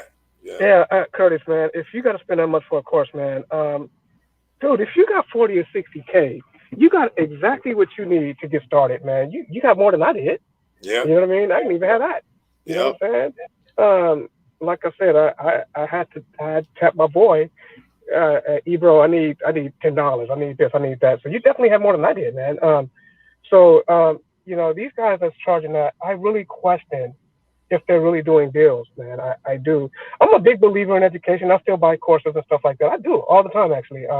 And right now, I'm really heavily into this stock stuff. So I just spent like a whole bunch of money on stock, these investing courses and expert advisors and learning how to robot trade and that sort of thing. And so I'm a big believer in that. But if you're gonna charge me $20,000 or $30,000, man, I find that to be a little bit suspect. Right. I do. I do. Right. I just. Wow. Wow. Yeah. Tiffany Young saying everybody wants to sell you info, not share for free. That's exactly what we have going on. And that's the problem. I don't mind doing this. I'm not gonna say I've made it, but I think I'm on my way. Yeah. And I really don't mind. I really don't mind sharing what I know because I'm excited about it. Real estate is something I'm very passionate about. I've been passionate about it since I was 5 years old. Not knowing anything about real estate, I just knew that these houses, everybody needs them, and so we should be selling them. That sort of thing.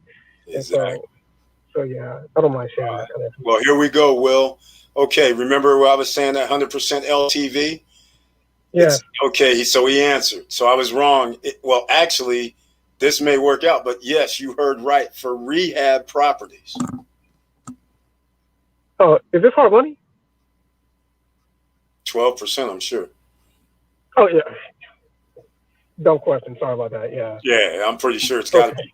But hey, Okay. I don't really know. But he works with the lender, so it may not be hard money. So he hasn't given the roughly At 12%, it has to be hard money. Yeah, that's what I'm thinking. But Yeah. again, he's talking about rehab properties. If you can do 100% on rehabs, then that goes along with that one property deal we were going to do one time, where we had that whatever it was 108 units and it was vacant. Then we could have fixed it up, so we could have got 100% of the loan to value. Yeah, loan to cost. Yeah. Yeah, loan to cost. Maybe so. Yeah. But now in this market. Well, I don't know about this market. I know, a few years ago, getting 100% loan to cost was damn near impossible. That's right. From everywhere that I looked. That's right. Now refi, yeah, you can get 100% of your cost. Whatever it is you can get, up to I think it was 80%, I believe it was. Mm-hmm. But loan to cost, 80% of that. 100% of that. That's a hell of a program. That opens up all kind of doors now. Absolutely, yes, it does. Yeah, so, Will, I got to tell you something. All right, hold on. We got Moses Tillman here, then I'm going to tell you. Moses Tillman, SSN University honors class tonight. Thanks. Thank you, Will, for bringing the knowledge. People are loving it. All right. Man. Andrew Miller, then I'm going to tell you something. I said if I had that kind of money, I would buy a 2-family house. Yeah, they had funding with their approval. Exactly. If you had 69,000, come on, that's crazy. Yeah, really. Yeah, you can do. There's something. 69 grand. Jesus Christ, I can't believe these people are charging that kind of money. Exactly, and getting it from some people—that's what's insane. I'm just like, man. Will. So, ladies and gentlemen, me and Will been friends for a long time, but there's certain things there's characteristics that we have. We will learn from me not to tell anybody what we're doing. So even though we're friends, we don't call up each other and say, hey, man, I'm doing this. So he doesn't know about I'm setting up SSN Lifestyle.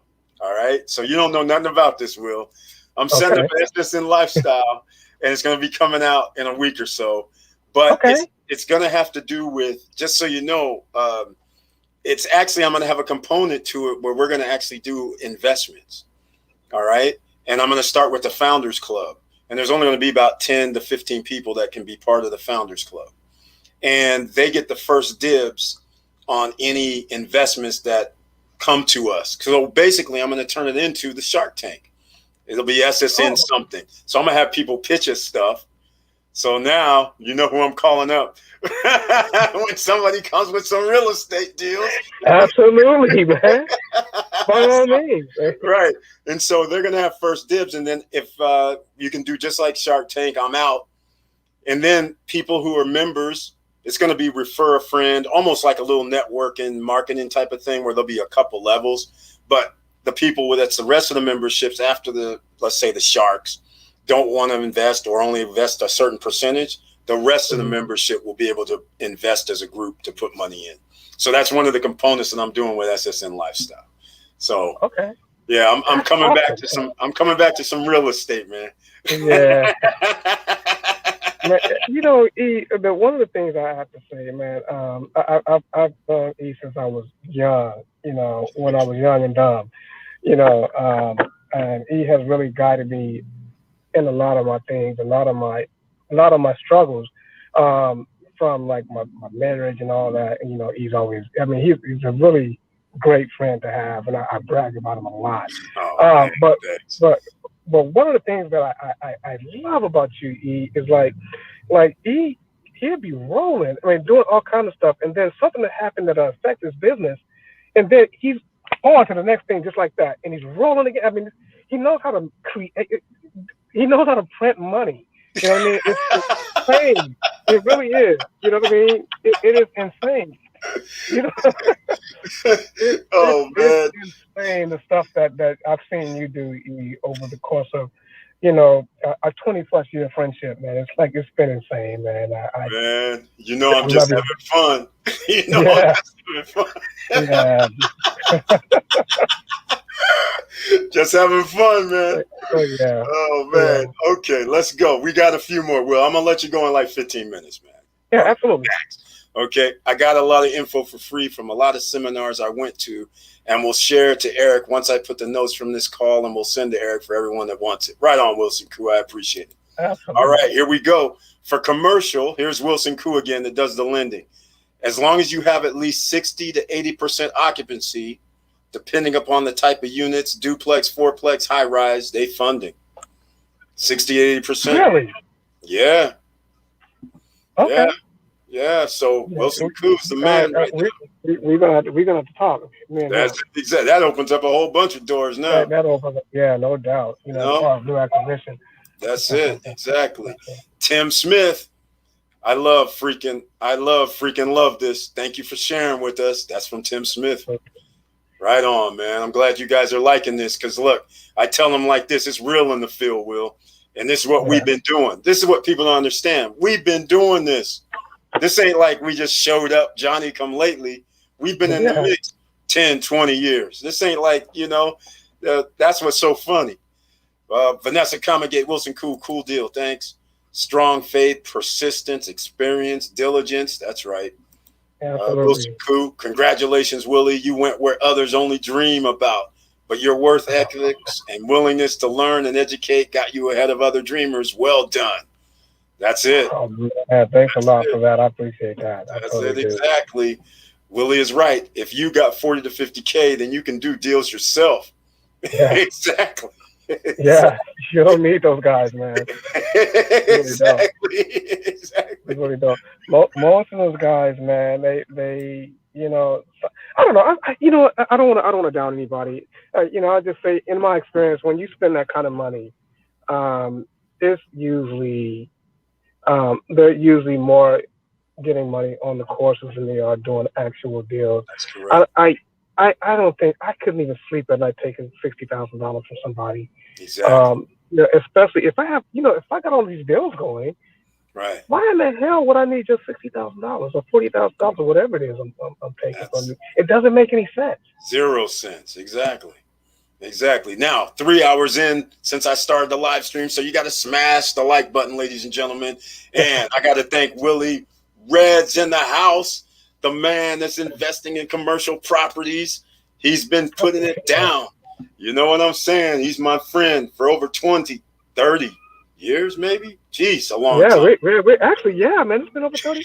Damn, I'm old, man. God, it sure has been that long, bro, man. Yeah, man. It's been a while. All right. Here, Will, something you like. So Curtis Davis says, yeah, he turns a $7 stock to 21. Yeah, Will, another thing, man. I've been telling them about some stocks from last year, and we bought stuff, $3 to $5, $7, turn it into 20, 30, 40, 3, 4, 500% on your money. So we have to diversify, right? We just shouldn't be in the real estate only, That's right? very true. That's it, exactly. Yeah, I got to tell you, man, I've been having a really crappy week in Forex this week, man. It's been really, it's been a tool, man. But even though I'm taking a bath this week, I'm still at it, man. We'll go. I will say this in stock: it's not how much money you invest. The way I approach it is how much money can I afford to lose. That's it, exactly. That's right. That's how it is with investments in the stock market or Forex or anything. Any investment for that matter. All right, Will. So the last thing is, I know you big timing with the hotels and with the commercial properties. Man. When you coming down to the Dominican Republic, pre-construction properties on the island. You know what you've been telling me about, and here's the thing, man. I actually am going to do that, and the reason being is because I don't know what America's going to look like in the next couple of years, man. So I might have to get out of here, man. I gotta have somewhere I gotta have somewhere to flee to. So, that's what I'm saying. Yeah. So you know what? You do me a favor, man. I'm gonna talk to you when I get off the line because I do need that information again. I'm really bad at keeping info, man. And man. You better get over here on the island. Get over here on the island, man. Yeah. They got deals right now. 100 grand, 120 grand. You good. Oh, 2 bedrooms. Man. You good. On the beach? No. On the beach, you got to do like 180. That's still good, man. Yeah, I know. I knew you were gonna say that. I knew you were gonna say that. It's funny. I was looking at some properties. I've been in LA a lot. Right. And I'm looking at properties in Santa Monica on the beach. Man, these people are going nuts. Oh man. It's every like house $6 million in some cases. $6 million for a 3-bedroom, man. It's like it's incredible. That's crazy. Like, who in the hell can afford this? Wow. All right, ladies and gentlemen. $180,000, man. Oof. Yeah, man. 180 get you on the beach. That'll be like a 1-bedroom. You got to be around 200 can get you a 2-bedroom on the beach. Oh, okay. So it's pretty sweet, man. Right now, that is, I don't know what it'll be in a year from now, but right now you can do that. All right. So thanks for sharing, Willie, your journey. It's all about taking a calculated risk and going for it in order to get to the next level. That's the only way to build wealth. Exactly. All right, ladies and gentlemen, we're going to wrap it up. We had Will on tonight.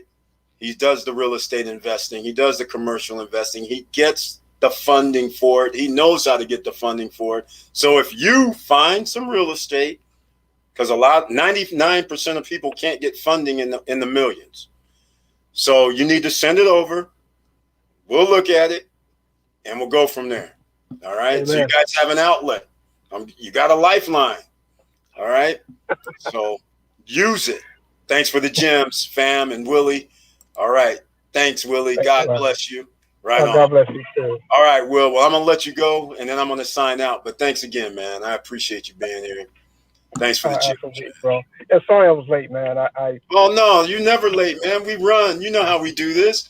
You know how I'm never on any. Are we on any timelines? Come on, man. You wake up when you want to, go to bed when you want to. So that's very true. What the hell, man? I can't. There was no time. Whenever you can show up, we good. Okay. You know how we do it, man. Yeah, I was running, man. I went for me. I like to run. Yeah. And man, I was out there running. I was like, oh man. I looked at my clock and I'm like, wait a minute, I was supposed to running back to the car. Luckily, you didn't put me on because I was out of breath at first, No,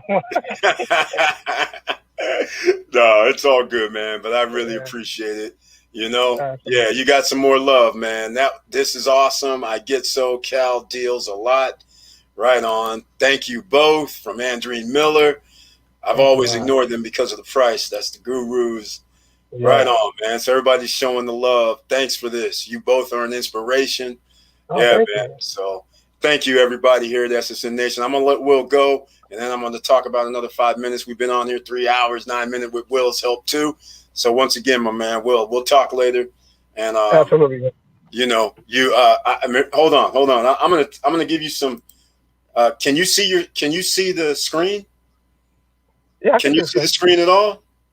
Yeah, I can see the screen. You can see the screen. All right. Mhm. I'm gonna give you a teaser. I'm gonna tease you with something. Check this out, man. Check this out. I'm gonna tease you right now to get you over in my spot because we both got to retire, man. We got to be on the island. Okay, absolutely, man. I agree You with know you. what I'm saying? But I'm trying to I get you in my totally spot. agree. It's not on the beach, all right? So I'm gonna show you something. If you get, I'm gonna put this on the screen. All right. Okay. So check this out, man. Check this out. One of my spots. All right. So this is the one not on the beach that you're about to see on the screen. Let's see when it's coming up. So let me know. Well, it's not up. Okay. So Okay, here it I see is, it. right? Can you see that? Yeah, Panorama Gardens. I see it. Yep. All right. Check this out. Look at this. Can you see that 64,000 right there? Yeah, I need glasses, man. I'm Oh, it's sorry, all right. man. It's all right. Check this out. Check this out, Will. Look at this. That's a saltwater lake. You got to be kidding me. And this right here is, even though it looks like a beach, it's actually like cement. So it's made to look like a beach. This is salt water. The darker lake on the other side, that's freshwater lake. And they put fish in there. Wow. So you see the little island right here? That's Commercial Island where there's restaurants, bars, cigar lounge, and all that. You can fish in the lake, take it over here to be cooked at the restaurant, or take it to your condo, villa, whatever. You serious? Yeah, man, just for starters. All right. Here, check it out. Wow. The only nighttime golf course, all right, in all of the Caribbean. No It's way. going to be at this property, right? Okay. Oh, I didn't put this in English. Hold on. Since you're I got something for you, Will. You guys got to understand. Oh, the page can't be translated. You guys got to understand. Will rides. Do you still ride bikes? Yeah, that's all right. I Okay. still running right. Okay. Can you see this little logo here? They have a. It's not in English, but it's cycling circuit, man. It's 12 kilometers. What? Yes, they have a running circuit, which is also the cycling circuit, which is 12 kilometers. Oh man. Yeah. Yeah, that's like paradise for me, man. Yeah. Really. And also, just for us, they have co-working spaces there. Apparently, I don't know where they're at though, but they have co-working spaces, and I'm like, I want to see where that is because now we don't have to be in the condo or villa. And this is the condo section. Panorama Garden is condos. This is where I bought mine.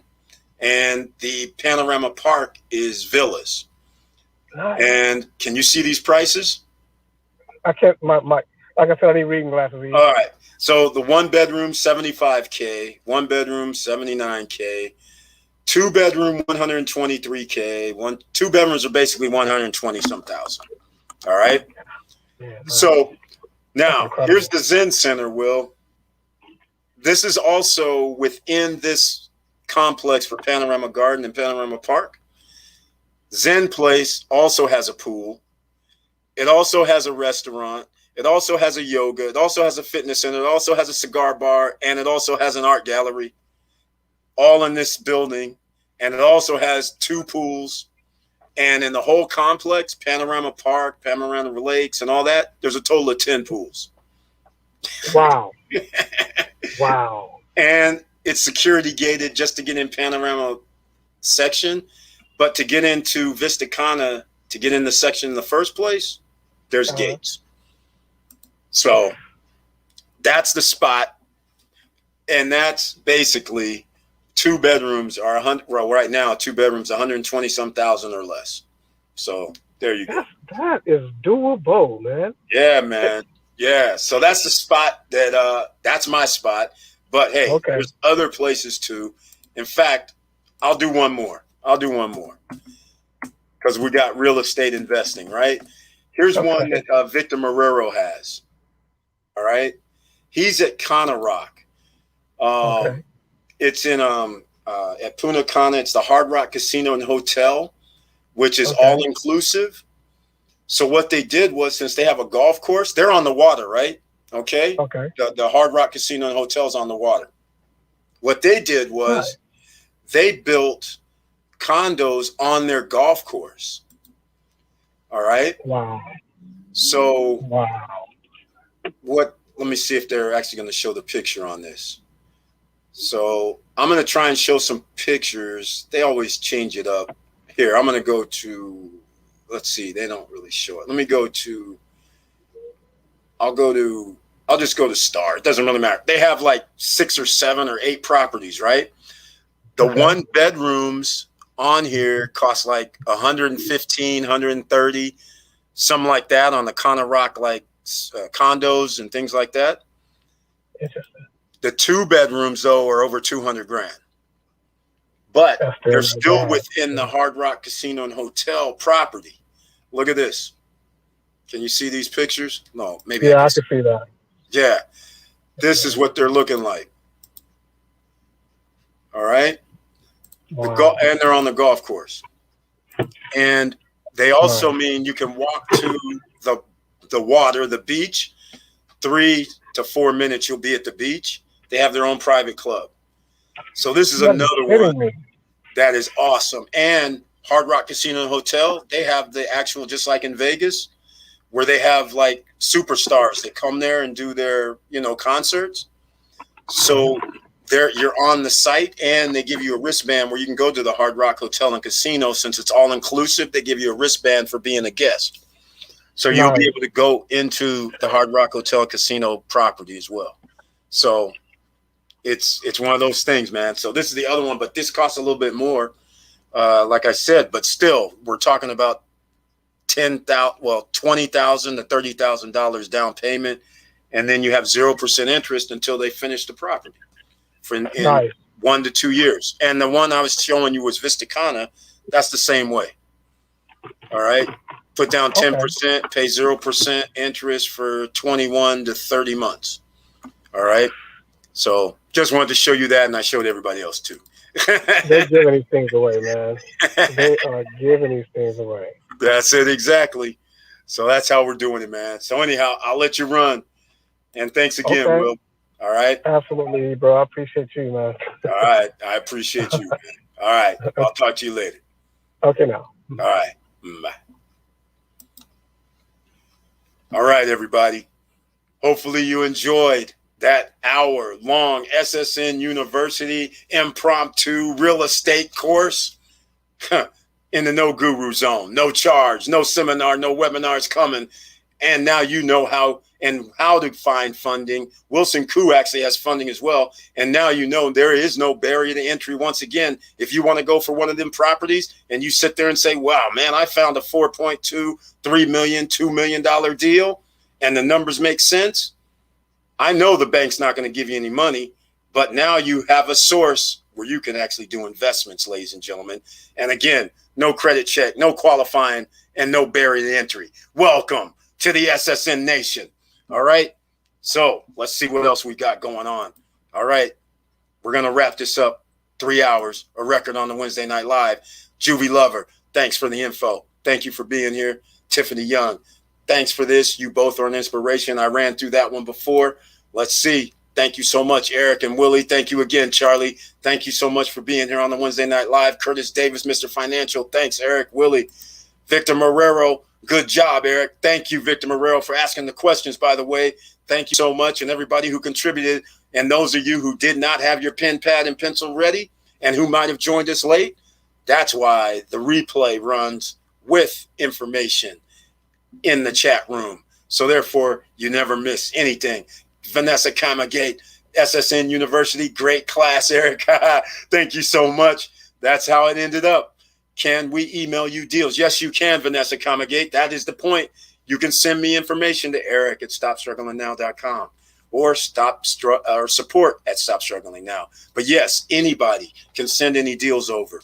And again, we'll look at them, put them into some sort of perspective so we have information that makes sense or where we need to go look. And then that way we can look around for some funding.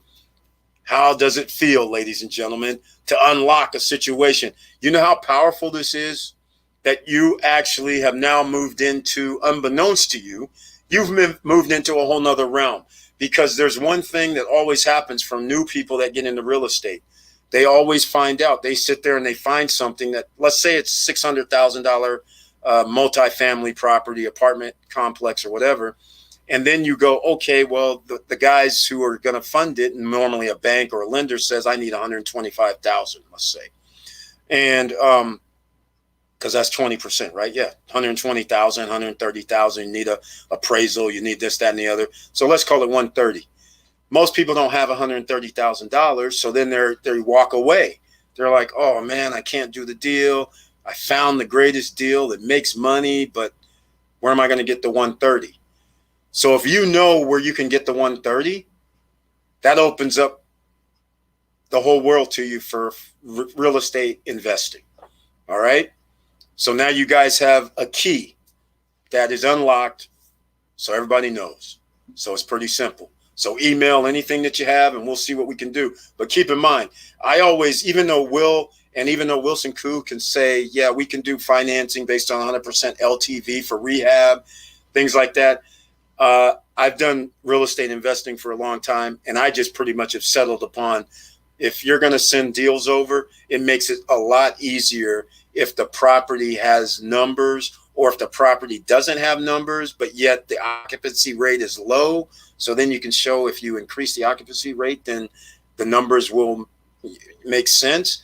At least put yourself in a situation where a person who will give you money sits there and says, okay, I feel comfortable.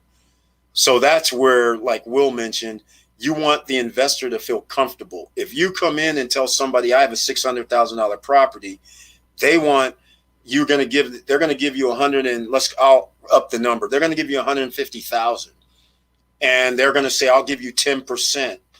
I want 10% on my money. So that means you're going to owe them, let's call it $15,000 a year, $1,000 a month. Let's just make it simple. And that property nets, let's call it $3,000 a month. You can still probably get that funded. No problem, because you have, your 3-to-1 on what you're going to owe them, plus your whatever that $450,000 note's going to be. That's where the problem's going to come in, right? So again, you might be able to find somebody who says, I'll give you the whole 6. And so I want $60,000 a year. So you just never know what's going to happen. So that's why I always say I prefer to have property that has profits coming in. All right. So that is the best thing. So then it makes it feel a lot easier for the people to invest, because they can look at the numbers and go, okay, I need $60,000 a year. The property earns 100,000. Okay, I might be able to do this deal. So that's where you want to sit. Okay, just letting you know. But anything you have, please send it over, and we can also determine as investors if somebody wants to invest in it. So that's how we do it, ladies and gentlemen. Some more secrets let out by Will, but it's all right. And I want to thank you again for being here. Thank you for watching. Thank you for listening. And please like, subscribe, and click the bell below so you get the latest updates. And I know it's hard out here. And that's why I was very happy that Will could join us tonight, so people can find out that, hey, you don't need credit. You don't need the money. You just need to know somebody that has the money, and you need to find a property that is turning some sort of profit for the investor and for yourself. And bingo, the odds have increased that you get to become financially free, financially independent, and on your way. And with all that said, keep your head up, keep moving, and I'm out.